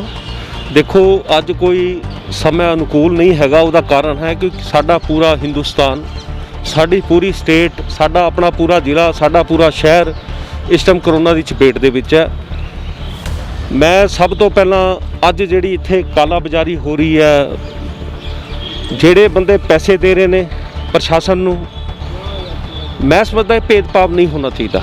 ਅੱਜ ਲੋਕਾਂ ਦੀ ਜ਼ਿੰਦਗੀ ਦੇ ਉੱਪਰ ਇਹ ਬਲੈਕ ਮਾਰਕੀਟਿੰਗ ਬੰਦ ਹੋਣੀ ਚਾਹੀਦੀ ਹੈ। ਇੰਜੈਕਸ਼ਨ ਹੈਗਾ ਰੈਮਡੇਸਿਵਰ, ਪੰਜਾਬ ਸਰਕਾਰ ਨੇ ਆਪਣੇ ਹੱਥਾਂ 'ਚ ਕੰਟਰੋਲ ਲਿਆ, ਅੱਜ ਬਲੈਕ ਹੋ ਰਹੀ ਹੈ, ਜ਼ਰੂਰਤਮੰਦਾਂ ਨੂੰ ਮਿਲ ਨਹੀਂ ਰਿਹਾ। ਆਕਸੀਜਨ ਬੈੱਡ ਨਹੀਂ ਮਿਲ ਰਹੇ, ਕਿਸੇ ਹਸਪੀਟਲ ਦੇ ਵਿੱਚ ਜਗ੍ਹਾ ਨਹੀਂ ਹੈਗੀ। ਲੇਕਿਨ ਤੁਸੀਂ ਆਏ ਹੋ, ਜੀ ਆਇਆਂ ਨੂੰ। ਤੁਸੀਂ ਜਿਹੜਾ ਮੈਨੂੰ ਸਵਾਲ ਕੀਤਾ, ਦੇਖੋ, ਮੈਂ 2017 ਦੇ ਵਿੱਚ ਵੀ ਮੈਂ ਭਾਰਤੀ ਜਨਤਾ ਪਾਰਟੀ ਦੇ ਵਿੱਚ 2007 ਤੋਂ ਭਾਰਤੀ ਜਨਤਾ ਪਾਰਟੀ ਦੇ ਵਿੱਚ ਵਰਕਰ ਦੇ ਤੌਰ ਤੇ ਕੰਮ ਕਰ ਰਿਹਾ, ਔਰ ਅੱਜ ਵੀ ਮੈਂ ਭਾਰਤੀ ਜਨਤਾ ਪਾਰਟੀ ਦੇ ਵਿੱਚ ਹਾਂ। 2017 ਦੇ ਵਿੱਚ ਵੀ ਭਾਰਤੀ ਜਨਤਾ ਪਾਰਟੀ ਨੂੰ ਮੈਂ ਐਮਐਲਏ ਦੀ ਟਿਕਟ ਵਾਸਤੇ ਅਪਲਾਈ ਕੀਤਾ ਸੀ। ਲੇਕਿਨ ਜੋ ਪਾਰਟੀ ਦਾ ਕਲਚਰ ਹੈ, ਜੋ ਪਾਰਟੀ ਦਾ ਪ੍ਰੋਟੋਕੋਲ ਹੈ, ਜੋ ਪਾਰਲੀਮੈਂਟ ਬੋਰਡ ਨੇ ਫੈਸਲਾ ਕੀਤਾ, ਅਸੀਂ ਉਹਦਾ ਸਵਾਗਤ ਕੀਤਾ। ਜੋ ਉਮੀਦਵਾਰ ਭੇਜੇ ਉਹਨਾਂ ਦੀ ਮਦਦ ਕੀਤੀ। ਇਸ ਕੋਈ ਦੋ ਰਾਏ ਨਹੀਂ। ਮੈਂ 2022 ਦੇ ਵਿੱਚ ਵੀ ਰਾਜਪੁਰੇ ਤੋਂ, ਰਾਜਪੁਰਾ ਜਿਹੜੇ ਚੁੰਗਲ ਦੇ ਵਿੱਚ ਫਸ ਚੁੱਕਿਆ, ਉਹਨੂੰ ਬਚਾਉਣ ਵਾਸਤੇ ਵਿਧਾਨ ਸਭਾ ਦੀ ਚੋਣ ਮੈਂ ਲੜਨ ਜਾ ਰਿਹਾ। ਅੱਛਾ, ਇਹ ਤਾਂ ਤੁਸੀਂ ਗੱਲ ਕਰਤੀ ਵੀ ਵਿਧਾਨ ਸਭਾ ਦੀ ਚੋਣ ਤੁਸੀਂ ਲੜਨ ਜਾ ਰਹੇ ਹੋ। ਇਹ ਵਿਧਾਨ ਸਭਾ ਦੀ ਚੋਣ ਲੜਨ ਦਾ ਫੈਸਲਾ ਕਿਉਂ ਕੀਤਾ? ਕਿਉਂਕਿ ਤੁਸੀਂ ਨਗਰ ਕੌਂਸਲ ਪ੍ਰਧਾਨਗੀ ਦੀ ਸੀਟ ਜਿਹੜੀ ਹੈ ਵਿੱਚ ਛੱਡ ਕੇ ਚਲੇ ਗਏ ਸੀਗੇ, ਤੇ ਇੱਕਦਮ ਤੁਹਾਨੂੰ ਲੋਕੀ ਕਿਸ ਤਰ੍ਹਾਂ ਅਪਣਾਉਣਗੇ ਐਜ਼ ਏ ਐਮਐਲਏ? ਕਿਸ ਤਰ੍ਹਾਂ ਤੁਹਾਨੂੰ ਵੋਟਾਂ ਪਾਉਣਗੇ? ਕੀ ਸੋਚ ਕੇ ਤੁਸੀਂ ਐਮਐਲਏ ਇਲੈਕਸ਼ਨਾਂ ਦੇ ਵਿੱਚ ਖੜਨ ਦੀ ਸੋਚ ਰਹੇ ਹੋ? ਮੈਂ ਹਮੇਸ਼ਾ ਹੀ ਸੰਦੀਪ ਜੀ ਸੱਚ ਦੀ ਲੜਾਈ ਲੜੀ ਹੈ। 2017 ਦੇ ਵਿੱਚ ਸਰਕਾਰ ਬਦਲਣ ਤੋਂ ਬਾਅਦ ਪੂਰੇ ਸ਼ਹਿਰ ਨੂੰ ਪਤਾ, ਬੱਚੇ ਨੂੰ ਪਤਾ, ਜਿਹਨੂੰ ਰਾਜਨੀਤੀ ਦੀ ਨੌਲੇਜ ਹੈ ਉਹਨੂੰ ਪਤਾ ਕਿਵੇਂ ਝੂਠੇ ਪਰਚੇ ਦਿੱਤੇ ਗਏ, ਕਿਵੇਂ ਮੈਨੂੰ ਮੇਰੇ ਤੇ ਗਰਦਨ ਦੇ ਅੰਗੂਠਾ ਰੱਖ ਕੇ ਅਸਤੀਫਾ ਲਿਆ ਗਿਆ। ਇਹ ਸਾਨੂੰ ਹੁਣ ਇਹ ਪਬਲਿਕ ਜਵਾਬ ਮੰਗੇਗੀ। ਪ੍ਰਵੀਨ ਛਾਬੜਾ ਜਵਾਬ ਨਹੀਂ ਮੰਗੇਗਾ, ਇਹ ਪਬਲਿਕ ਜਵਾਬ ਮੰਗੇਗੀ ਇਹਨਾਂ ਤੋਂ ਵੀ ਕਿੱਦਾਂ ਤੁਸੀਂ ਅਸਤੀਫਾ ਲਿਆ ਗਿਆ, ਜਦ ਕਿ ਮੈਜੋਰਿਟੀ ਬਹੁਮਤ ਕਿਹਦੇ ਕੋਲ ਸੀ। ਪੰਜਾਬ ਦੇ ਵਿੱਚ ਹੋਰ ਵੀ ਤਾਂ ਕਮੇਟੀਆਂ ਅਕਾਲੀ, ਸ਼੍ਰੋਮਣੀ ਅਕਾਲੀ ਦਲ, ਭਾਰਤੀ ਜਨਤਾ ਪਾਰਟੀ ਦੀਆਂ ਰਹੀਆਂ ਨੇ। ਇਹ ਪਬਲਿਕ ਇਸ ਗੱਲ ਦੀ ਗਵਾਹ ਹੈਗੀ। ਪਬਲਿਕ ਇਹ ਜਵਾਬ ਮੰਗੇਗੀ ਇਹਨਾਂ ਤੋਂ। ਛਾਬੜਾ ਜੀ, ਪਬਲਿਕ ਤਾਂ ਜਵਾਬ ਮੰਗੇਗੀ, ਲੇਕਿਨ ਕਿੰਨਾ ਕੁ ਵੱਡਾ ਧੱਕਾ ਹੋ ਗਿਆ ਸੀ ਆਪਣੇ ਤੇ ਕਿ ਆਪਾਂ ਨੂੰ ਆਪਣੀ ਨਗਰ ਕੌਂਸਲ ਦੀ ਸੀਟ ਛੱਡਣੀ ਪੈ ਗਈ? ਕਿਉਂਕਿ ਲੋਕਾਂ ਨੇ ਜਿਹੜਾ ਹੈ ਤੁਹਾਨੂੰ ਇਸ ਕੁਰਸੀ ਤੇ ਬਿਠਾਇਆ ਸੀ ਵਿਸ਼ਵਾਸ ਕਰਕੇ ਦੂਜੀ ਵਾਰ, ਨਾ ਕਿ ਉਹਨਾਂ ਲੋਕਾਂ ਨੇ ਤੁਹਾਨੂੰ ਬਿਠਾਇਆ ਸੀ ਜਿਨ੍ਹਾਂ ਨੇ ਤੁਹਾਡੇ ਤੇ ਪਰਚੇ ਦਿੱਤੇ। ਤੇ ਕੀ ਕਹਿਣਾ ਚਾਹੋਗੇ? ਲੋਕ ਸਵਾਲ ਪੁੱਛਣਾ ਚਾਹੁੰਦੇ। ਦੇਖੋ, ਇੱਦਾਂ ਹੈਗਾ ਸੰਦੀਪ ਜੀ, 2017 ਦੇ ਵਿੱਚ ਜਦੋਂ ਸਰਕਾਰ ਬਦਲੀ, ਮੈਂ ਫਰਵਰੀ ਮਾਰਚ ਦੇ ਵਿੱਚ ਜਦੋਂ ਰਿਜ਼ਲਟ ਆਇਆ, 16 ਸਤੰਬਰ ਤੱਕ ਮੈਂ ਪ੍ਰਧਾਨਗੀ ਕੀਤੀ, ਲੇਕਿਨ ਮੈਂ ਲੋਕਾਂ ਦੇ ਹੱਕਾਂ ਦੀ ਰਾਖੀ ਨਹੀਂ ਕਰ ਪਾ ਰਿਹਾ ਸੀ। ਸਰਕਾਰ ਬਦਲਣ ਤੋਂ ਬਾਅਦ ਲੋਕਾਂ ਨਾਲ ਧੱਕੇ ਸ਼ੁਰੂ ਹੋ ਗਏ ਸੀਗੇ। ਅਫਸਰਸ਼ਾਹੀ ਸਾਰੀ ਅੱਖਾਂ ਬਦਲ ਗਈਆਂ ਸੀਗੀਆਂ, ਸਾਰੀਆਂ ਅੱਖਾਂ ਅਫਸਰਸ਼ਾਹੀ ਦੀਆਂ ਬਦਲ ਗਈਆਂ, ਧੱਕਾ ਸ਼ੁਰੂ ਹੋ ਗਿਆ। ਅਗਰ ਮੈਂ ਮਹੀਨਾ 15 ਦਿਨ ਝੂਠੇ ਪਰਚੇ ਦੇ ਅਗੇਂਸਟ ਅੰਦਰ ਵੀ ਚਲਿਆ ਜਾਂਦਾ, ਮੈਨੂੰ ਸਾਰੇ ਸ਼ਹਿਰ ਨੇ ਕਿਹਾ, ਕਈਆਂ ਨੇ ਕਿਹਾ ਵੀ ਤੁਸੀਂ ਇੱਕ ਵਾਰ ਅੰਦਰ ਚਲੇ ਜਾਣਾ ਸੀਗਾ, ਲੇਕਿਨ ਮੈਨੂੰ ਪਤਾ ਹੈ ਮੈਂ ਲੋਕਾਂ ਦੇ ਹਿੱਤਾਂ ਦੀ ਰਾਖੀ ਨਹੀਂ ਕਰ ਪਾਣੀ ਸੀ। ਗੁੰਡਾਗਰਦੀ ਦੇ ਉਤਰੇ ਆਏ ਸੀਗੇ, ਔਰ ਇਹਨਾਂ ਨੇ ਜਿਹੜੀ ਹੈ ਕਮੇਟੀ ਨਹੀਂ ਚੱਲਣ ਦੇਣੀ ਸੀ। ਜੋ ਲੋਕਾਂ ਦੇ ਹੱਕ ਨੇ ਉਹ ਹੋ ਹੀ ਰਿਹਾ ਧੱਕਾ। ਮੇਰੇ ਉਤਰਨ ਤੋਂ ਅਗਲੀ ਮੀਟਿੰਗ ਦੇ ਵਿੱਚ ਔਨ ਰਿਕਾਰਡ ਗੱਲਾਂ ਨੇ। ਲੋਕਾਂ ਨੂੰ ਹੁਣ ਟਾਈਮ ਆਉਣ ਦਿਓ, ਸਾਰਾ ਦੱਸਾਂਗੇ। ਮੇਰੀ ਲਾਸਟ ਬੈਠਕ ਦੇ ਵਿੱਚ ਮਾਨਯੋਗ ਐਮਐਲਏ ਸਾਹਿਬ ਜੋ ਚੁਣੇ ਹੋਏ ਨੁਮਾਇੰਦੇ ਨੇ ਵਿੱਚ ਬੈਠੇ ਆ ਬੈਠਕ ਦੇ, ਈਓ ਸਾਹਿਬ ਮਤਾ ਲੈ ਕੇ ਆ ਰਹੇ ਨੇ ਕਿ ਉਹਨਾਂ ਨਕਸ਼ਾ ਫੀਸ ਆਪਾਂ 8 ਗੁਣਾ ਕਰ ਦਿੱਤੀ ਜਾਏ, 10 ਗੁਣਾ ਕਰ ਦਿੱਤੀ ਜਾਏ। ਸਾਡੇ ਬੀਜੇਪੀ, ਸ਼੍ਰੋਮਣੀ ਅਕਾਲੀ ਦਲ ਦੇ ਸਾਰੇ ਕੌਂਸਲਰ ਨੇ ਉਹਦਾ ਵਿਰੋਧ ਕੀਤਾ। ਬਿਲਕੁਲ ਮਤਾ ਅਸੀਂ ਰੱਦ ਕੀਤਾ, ਲੇਕਿਨ ਉਸ ਤੋਂ ਮੇਰੇ ਅਸਤੀਫੇ ਤੋਂ ਅਗਲੀ ਮੀਟਿੰਗ ਦੇ ਵਿੱਚ ਇਹਨਾਂ ਨੇ ਰੇਟ 10 ਗੁਣਾ ਕਰਤੇ। ਸਾਡਾ ਸ਼ਹਿਰ ਅੱਜ ਭੁਗਤ ਭੋਗੀ ਆ ਉਸ ਗੱਲ ਦਾ। ਮੈਂ ਈਓ ਨੂੰ ਪੁੱਛਣਾ ਚਾਹੁੰਦਾ, ਅੱਜ ਵੀ ਸਿਰਫ ਇਹ ਨਹੀਂ 10 ਗੁਣਾ ਫੀਸ ਤੁਸੀਂ ਕਰਤੀ, ਇਹ ਮਿਊਨਿਸਪੈਲਿਟੀ ਦੇ ਬਾਈਲਾਸ ਪੜ੍ਹ ਕੇ ਦੇਖਣ। ਜਿਹੜੀ ਕਮੇਟੀ ਆਪਣੇ ਆਪ ਦੇ ਵਿੱਚ ਸક્ષਮ ਕਮੇਟੀ ਹੈ, ਏ ਕਲਾਸ ਕਮੇਟੀ ਹੈ, ਖੁਦ ਉਹਨੇ ਆਪਣੀ ਇਨਕਮ ਜਨਰੇਟ ਕਰਨੀ ਹੈ, ਖੁਦ ਉੱਥੇ ਡਿਵੈਲਪਮੈਂਟ ਕਰਨੀ ਹੈ, ਤੇ 50-50 ਹਜ਼ਾਰ ਰੁਪਏ ਕਮਰਸ਼ੀਅਲ ਨਕਸ਼ੇ ਦੀ ਅੰਡਰ ਦੀ ਟੇਬਲ ਲੈ ਰਿਹਾ ਈਓ। ਇਹ ਸਭ ਈਓ ਨੂੰ ਜਵਾਬ ਦੇਣੇ ਪੈਣੇ ਨੇ। ਪਬਲਿਕ ਹੁਣ ਪ੍ਰਸ਼ਾਸਨ ਤੋਂ ਵੀ ਜਵਾਬ ਮੰਗੇਗੀ, ਪ੍ਰਸ਼ਾਸਨ ਸਾਡੇ ਚੁਣੇ ਹੋਏ ਨੁਮਾਇੰਦਿਆਂ ਤੋਂ ਵੀ ਜਵਾਬ ਮੰਗੇਗੀ, ਤੇ ਇਹ ਈਓ ਜੋ ਕਰ ਰਿਹਾ ਇਹਨੂੰ ਕਦੇ ਨਹੀਂ ਬਖਸ਼ਿਆ ਜਾਏਗਾ। ਇਹ ਪ੍ਰਵੀਨ ਛਾਬੜਾ ਜਿਹੜੀ ਸ਼ਖਸੀਅਤ ਹੈ ਉਹ ਸ਼ਹਿਰ ਸਾਰੀ ਅੱਛੀ ਤਰ੍ਹਾਂ ਨਾਲ ਜਾਣਦਾ ਹੈ। ਪ੍ਰਵੀਨ ਛਾਬੜਾ ਸ਼ਰੀਫ ਬੰਦਿਆਂ ਨਾਲ, ਸ਼ਰਾਫਤ ਨਾਲ ਪੇਸ਼ ਆਉਂਦਾ, ਔਰ ਧੱਕੇ ਦਾ ਜਵਾਬ ਧੱਕੇ ਦੇ ਨਾਲ ਜਾਂ ਉਹਦਾ ਧੱਕੇ ਦਾ ਜਵਾਬ ਚੰਗੀ ਤਰ੍ਹਾਂ ਦੇਣਾ ਪ੍ਰਵੀਨ ਛਾਬੜੇ ਨੂੰ ਚੰਗੀ ਤਰ੍ਹਾਂ ਆਉਂਦਾ ਹੈ। ਜਿਹੜਾ ਹੁਣ ਤੁਹਾਡੇ ਐਮਸੀ ਇਲੈਕਸ਼ਨਾਂ ਦੇ ਵਿੱਚ ਧੱਕਾ ਹੋਇਆ ਤੁਹਾਡੇ ਵਾਰਡ ਦੇ ਵਿੱਚ, ਸਾਰੇ ਸ਼ਹਿਰ ਨੇ ਨਹੀਂ ਪੂਰੇ ਪੰਜਾਬ ਨੇ ਦੇਖਿਆ ਵੀ ਸ਼ਹਿਰ ਕਿਸ ਤਰ੍ਹਾਂ ਬੂਥ ਕੈਪਚਰਿੰਗ ਹੋਈ, ਉੱਥੇ ਤੁਸੀਂ ਵਿਰੋਧ ਕੀਤਾ ਤੇ ਤੁਸੀਂ ਉਸ ਚੀਜ਼ ਦਾ ਵੀ ਵਿਰੋਧ ਕਰ ਸਕਦੇ ਸੀ ਜਦ ਤੁਹਾਨੂੰ ਨਗਰ ਕੌਂਸਲ ਦੀ ਸੀਟ ਤੋਂ ਉਤਾਰਿਆ ਜਾ ਰਿਹਾ ਸੀ। ਜੇਲ੍ਹ ਜਾਣ ਜਦ ਲੋਕੀ ਕਹਿ ਰਹੇ ਹੈ ਜੇ ਤੁਸੀਂ ਜੇਲ੍ਹ ਚਲੇ ਜਾਂਦੇ ਤਾਂ ਤੁਹਾਡੀ ਵੈਲਿਊ ਅੱਜ ਹੋਰ ਹੁੰਦੀ ਤੇ ਤੁਹਾਨੂੰ ਜੇਲ੍ਹ ਜਾਣ 'ਚ ਕਿਆ ਉਹ ਸੀਗੀ, ਕਿਤੇ ਤੁਸੀਂ ਪਰਿਵਾਰ ਮੋਹ ਦੇ ਵਿੱਚ ਜਾਂ ਬੱਚਿਆਂ ਦੇ ਮੋਹ ਦੇ ਵਿੱਚ ਤਾਂ ਨਹੀਂ ਇਹ ਵੱਡਾ ਫੈਸਲਾ ਲਿਆ ਵੀ ਮੈਨੂੰ ਬੱਚਿਆਂ ਨੂੰ ਦੇਖ ਕੇ ਅਸਤੀਫਾ ਦੇ ਦੇਣਾ ਚਾਹੀਦਾ ਆਪਣੀ ਸੀਟ ਤੋਂ। ਜਿਹੜਾ ਬੰਦਾ ਗੁੰਡਿਆਂ ਦੇ ਖਿਲਾਫ ਸਿਰ ਤੇ ਕਫਨ ਬਨ ਕੇ ਚੱਲਦਾ ਹੈ ਉਹ ਕਦੇ ਨਹੀਂ ਦੇਖਿਆ ਕਰਦਾ, ਉਹ ਸ਼ਹਿਰ ਵਾਸਤੇ ਕੁਰਬਾਨੀ ਹਮੇਸ਼ਾ ਕਰਦਾ। ਮੈਂ ਵੀ ਆਪਣੇ ਸਿਰ ਤੇ ਕਫਨ ਬਨ ਕੇ ਚੱਲਿਆ ਹੋਇਆ, ਮੈਂ ਵੀ ਸ਼ਹਿਰ ਪਿੱਛੇ ਕੁਰਬਾਨੀ ਕਰਨ ਨੂੰ ਤਿਆਰ ਹਾਂ। ਲੇਕਿਨ ਉਹ ਲੋਕਾਂ ਦੇ ਨਾਲ ਸੰਦੀਪ ਜੀ ਨਾਇਨਸਾਫੀ ਹੋਣੀ ਸੀ, ਉਹਨਾਂ ਦੇ ਜੋ ਨਾਇਨਸਾਫੀ ਹੋਣੀ ਸੀ, ਇਹਨਾਂ ਨੇ ਕਮੇਟੀ ਦੇ ਡਿਵੈਲਪਮੈਂਟਸ ਹੋਰ ਕੰਮ ਨਹੀਂ ਚੱਲਣ ਦੇਣੇ ਸੀ, ਲੋਕਾਂ ਨੂੰ ਪਰੇਸ਼ਾਨ ਕਰਨਾ ਸੀਗਾ। ਪਰੇਸ਼ਾਨ ਤਾਂ ਚਲੋ ਅੱਜ ਵੀ ਹੋ ਰਹੇ ਨੇ, ਲੋਕਾਂ ਨੂੰ ਪਰੇਸ਼ਾਨ ਕਰਨਾ ਸੀ, ਲੇਕਿਨ ਮੇਰੀ ਜ਼ਮੀਰ ਉਸ ਚੀਜ਼ ਨੂੰ ਅਲਾਉ ਨਹੀਂ ਕਰਦੀ ਕਿ ਮੈਂ ਕੁਰਸੀ ਦੇ ਪਿੱਛੇ ਬੈਠਣ ਵਾਸਤੇ ਲੋਕਾਂ ਨਾਲ ਨਾਇਨਸਾਫੀ ਕਰਾਂ। ਤੇ ਪ੍ਰਵੀਨ ਛਾਬੜੇ ਦੇ ਵਾਰਡ ਦੇ ਵਿੱਚ ਧੱਕਾ ਹੁੰਦਾ, ਸਾਰਾ ਸ਼ਹਿਰ ਦੇਖਦਾ, ਪੂਰਾ ਪੰਜਾਬ ਦੇਖਦਾ, ਸਾਰੀ ਵੀਡੀਓ ਜਿਹੜੀ ਆ ਉਹ ਵਾਇਰਲ ਹੁੰਦੀ ਹੈ ਵੀ ਪ੍ਰਵੀਨ ਛਾਬੜੇ ਦੇ ਵਾਰਡ ਦੇ ਵਿੱਚ ਬੜੇ ਜ਼ਬਰਦਸਤ ਤਰੀਕੇ ਦੇ ਨਾਲ ਧੱਕਾ ਹੋਇਆ ਔਰ ਪ੍ਰਵੀਨ ਛਾਬੜੇ ਦੇ ਪਰਿਵਾਰ ਨੇ ਪੂਰੀ ਤਰ੍ਹਾਂ ਵਿਰੋਧ ਵੀ ਕੀਤਾ। ਉਸ ਦੇ ਬਾਵਜੂਦ ਵੀ ਪ੍ਰਵੀਨ ਛਾਬੜਾ ਇੰਨੀਆਂ ਵੋਟਾਂ ਤੋਂ ਜਿੱਤਣਾ, ਕਿਤੇ ਲੋਕ ਇਹ ਵੀ ਕਹਿੰਦੇ ਆ ਕਿ ਕਿਤੇ ਅੰਦਰ ਹੀ ਅੰਦਰ ਕਿਤੇ ਐਮਐਲਏ ਸਾਹਿਬ ਦੇ ਨਾਲ ਜਾਂ ਕਿਸੇ ਵਿਪਕਸ਼ ਹੋਰ ਪਾਰਟੀ ਦੇ ਨਾਲ ਪ੍ਰਵੀਨ ਛਾਬੜੇ ਦੀ ਆਪਣੀ ਅੱਛੀ ਅੰਡਰਸਟੈਂਡਿੰਗ ਹੈ ਕਿ ਇਹ ਸਿਰਫ ਡਰਾਮਾ ਰਚਿਆ ਗਿਆ ਸੀ ਸਿਰਫ ਐਮਐਲਏ ਸਾਹਿਬ ਨੂੰ ਬਦਨਾਮ ਕਰਨ ਵਾਸਤੇ। ਉਹਦੇ ਵਾਸਤੇ ਕੀ ਕਹਿਣਾ? ਇਹ ਜਿਹੜੇ ਸਾਡੇ ਚੁਣੇ ਹੋਏ ਮਾਨਯੋਗ ਸਾਡੇ ਐਮਐਲਏ ਸਾਹਿਬ ਨੇ 2003 ਦੇ ਵਿੱਚ ਵੀ ਇੱਥੇ ਗੁੰਡਾਗਰਦੀ ਦਾ ਆਲਮ ਹੋਇਆ ਸੀ, ਕੱਲੇ ਪੂਰੇ ਸ਼ਹਿਰ ਦੇ ਵਿੱਚ, ਰਾਜਪੁਰਾ ਸ਼ਹਿਰ ਦੇ ਵਿੱਚ ਪਹਿਲੀ ਵਾਰ ਅਮਨ ਅਮਾਨ ਭੰਗ ਕਰਕੇ ਸਾਡੀਆਂ ਮਾਤਾਵਾਂ ਭੈਣਾਂ ਦੀ ਇੱਜ਼ਤ ਦੇ ਨਾਲ ਖਿਲਵਾੜ ਕੀਤਾ ਗਿਆ ਸੀ, ਕੈਂਡੀਡੇਟਾਂ ਦੇ ਬਾਲ ਖਿੱਚੇ ਗਏ ਸੀਗੇ ਔਰ ਇੱਥੇ ਬੂਥ ਕੈਪਚਰ ਹੋਈ ਸੀ। ਜੋ ਨੰਗਾ ਨਾਚ ਗੁੰਡਾਗਰਦੀ ਦਾ 2003 ਦੇ ਵਿੱਚ ਹੋਇਆ ਸੀ, ਉਹਦੇ ਬਾਅਦ ਇਹ ਸਾਡੇ ਐਮਐਲਏ ਸਾਹਿਬ ਨੇ ਖੁਦ ਸਟੇਜਾਂ ਤੇ ਜਾ ਕੇ ਕਿਹਾ ਵੀ ਜੋ ਹੋ ਗਿਆ ਉਸ ਗੱਲ ਨੂੰ ਭੁੱਲ ਕੇ ਇੱਕ ਵਾਰ ਮੈਨੂੰ ਮੌਕਾ ਦਿਓ। ਲੋਕਾਂ ਨੇ ਇਹਨਾਂ ਨੂੰ 2 ਵਾਰ ਮੌਕਾ ਦਿੱਤਾ, ਲੇਕਿਨ ਇਹਨਾਂ ਨੇ ਫਿਰ ਇਹ ਬੂਥ ਕੈਪਚਰਿੰਗ ਕਰਕੇ ਜਿਹੜੀ 14 ਫਰਵਰੀ ਨੂੰ ਚੋਣ ਹੋਈ ਹੈ ਇਹ ਲਾਈਵ ਚੱਲਿਆ। ਮੈਂ ਸਾਰੇ ਮੀਡੀਆ ਜੋ ਸਾਡੇ ਮੀਡੀਆ ਦੇ ਸਾਥੀ ਨੇ ਜੋ ਰਾਜਪੁਰੇ ਦੇ ਵਿੱਚ ਇੱਕ ਅਹਿਮ ਭੂਮਿਕਾ ਨਿਭਾ ਰਹੇ ਨੇ, ਮੈਂ ਉਹਨਾਂ ਦਾ ਤਹਿ ਦਿਲ ਤੋਂ ਧੰਨਵਾਦੀ ਹਾਂ। ਉਹਨਾਂ ਨੇ ਲਾਈਵ ਦੇਖਿਆ। ਡਰਾਮਾ ਕਿਸ ਵਾਸਤੇ? ਲੋਕਾਂ ਦੇ ਮੈਂ ਹਿੱਤਾਂ ਦੀ ਰਾਖੀ ਵਾਸਤੇ, ਹੱਕਾਂ ਦੀ ਰਾਖੀ ਵਾਸਤੇ ਲੜਾਈ ਲੜ ਰਿਹਾ। ਮੈਂ ਕੀ ਕਰਨਾ, ਮੈਂ ਤਾਂ ਐਮਸੀ ਬਣਨ ਦਾ ਮੇਰਾ ਕੋਈ ਵਿਚਾਰ ਨਹੀਂ ਸੀਗਾ, ਲੇਕਿਨ ਜਦੋਂ ਮੈਂ ਖੜ ਗਿਆ ਤਾਂ ਐਮਐਲਏ ਸਾਹਿਬ ਨੇ ਕਹਿਤਾ ਵੀ ਇਹ ਵਾਰਡ ਜਿੱਤਣਾ ਹੀ ਜਿੱਤਣਾ ਹੈ ਮੈਂ, ਤਾਂ ਅਸੀਂ ਤਾਂ ਫਿਰ ਸਾਡੀ ਤਾਂ ਦੇਖੋ ਲੋਕਾਂ ਦੀ ਲੜਾਈ ਸੀਗੀ, ਮੇਰੇ ਵਾਰਡ ਵਾਸੀਆਂ ਨੇ ਲੜਾਈ ਲੜੀ। ਮੈਂ ਤਾਂ 1:30 ਵਜੇ ਪੋਲਿੰਗ ਸਟੇਸ਼ਨ ਛੱਡ ਕੇ ਆ ਗਿਆ। ਉਹਦੇ ਬਾਅਦ ਲੋਕਾਂ ਨੇ ਲਾਈਨਾਂ 'ਚ ਲੱਗ ਕੇ ਮੈਨੂੰ ਵੋਟਾਂ ਪਾਈਆਂ। ਉਹ ਇੱਕ ਕਹਿੰਦੇ ਆ ਕਹਾਵਤ ਹੈ, ਚਾਵਲ ਦਾ ਪਤੀਲੇ 'ਚੋਂ ਇੱਕ ਦਾਣਾ ਦੇਖ ਕੇ ਪੂਰੇ ਚਾਵਲਾਂ ਦਾ ਪਤਾ ਲੱਗ ਜਾਂਦਾ ਹੈ।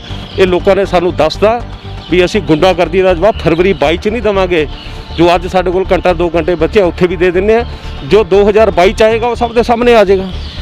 ਤੇ ਐਮਐਲਏ ਸਾਹਿਬ ਤਾਂ ਹੁਣ ਵੀ ਹਰ ਇੱਕ ਸਟੇਜ ਤੇ ਕਹਿ ਰਹੇ ਕਿ ਅਸੀਂ ਕਰੋੜੋਂ ਰੁਪਏ ਦੀ ਤੇਲ ਬਚਾਇਆ, ਕਰੋੜੋਂ ਰੁਪਏ ਦਾ ਨਗਰ ਕੌਂਸਲ ਦੇ ਵਿੱਚ ਜਿਹੜਾ ਭ੍ਰਸ਼ਟਾਚਾਰ ਹੋ ਰਿਹਾ ਸੀਗਾ, ਨਗਰ ਕੌਂਸਲ ਦੇ ਜੱਜ ਦੇ ਪ੍ਰਧਾਨ ਬਣੇ ਨਰਿੰਦਰ ਸ਼ਾਸਤਰੀ ਜੀ, ਤੇ ਕਰੋੜਾਂ ਰੁਪਏ ਬਚਾਇਆ। ਤੇ ਕਿਤੇ ਨਾ ਕਿਤੇ ਉਹਨਾਂ ਨੇ ਉਹਦਾ ਵੀ ਮੁੱਦਾ ਚੱਕਿਆ ਹੋਇਆ, ਬਸੇਰਾ, ਉਹਨਾਂ ਨੇ ਬਸੇਰਾ ਪ੍ਰੋਜੈਕਟ ਦਾ ਵੀ ਮੁੱਦਾ ਚੱਕਿਆ ਹੋਇਆ ਵੀ ਉੱਥੇ ਵੀ ਬੜੇ ਕਰੋੜਾਂ ਦੇ ਜਿਹੜੇ ਆ ਗਬਨ ਇਹਨਾਂ ਵੱਲੋਂ ਕੀਤੇ ਗਏ ਆ। ਤੇ ਆਪਾਂ ਕਿਸ ਤਰ੍ਹਾਂ ਕਹਿ ਸਕਦੇ ਆ ਮਤਲਬ ਵੀ ਆਪਾਂ ਆਉਣ ਵਾਲੇ ਦਿਨਾਂ ਦੇ ਵਿੱਚ ਐਮਐਲਏ ਦਾ ਚੁਣਾਵ ਲੜਾਂਗੇ? ਕੀ ਜਵਾਬ ਦੇਣਾ ਚਾਹੋਗੇ? ਤੁਹਾਡੀ ਗੱਲ ਦਾ ਮੈਂ ਬੜੇ ਸ਼ਾਰਟ 'ਚ ਜਵਾਬ ਦੇਣਾ। ਹਾਂਜੀ, ਨਗਰ ਕੌਂਸਲ ਨੇ ਇਤਿਹਾਸ ਰਚਿਆ। ਨਗਰ ਕੌਂਸਲ ਰਾਜਪੁਰਾ ਨੇ ਇਤਿਹਾਸ ਡਿਵੈਲਪਮੈਂਟ ਦੇ ਵਿੱਚ ਨਹੀਂ ਰਚਿਆ।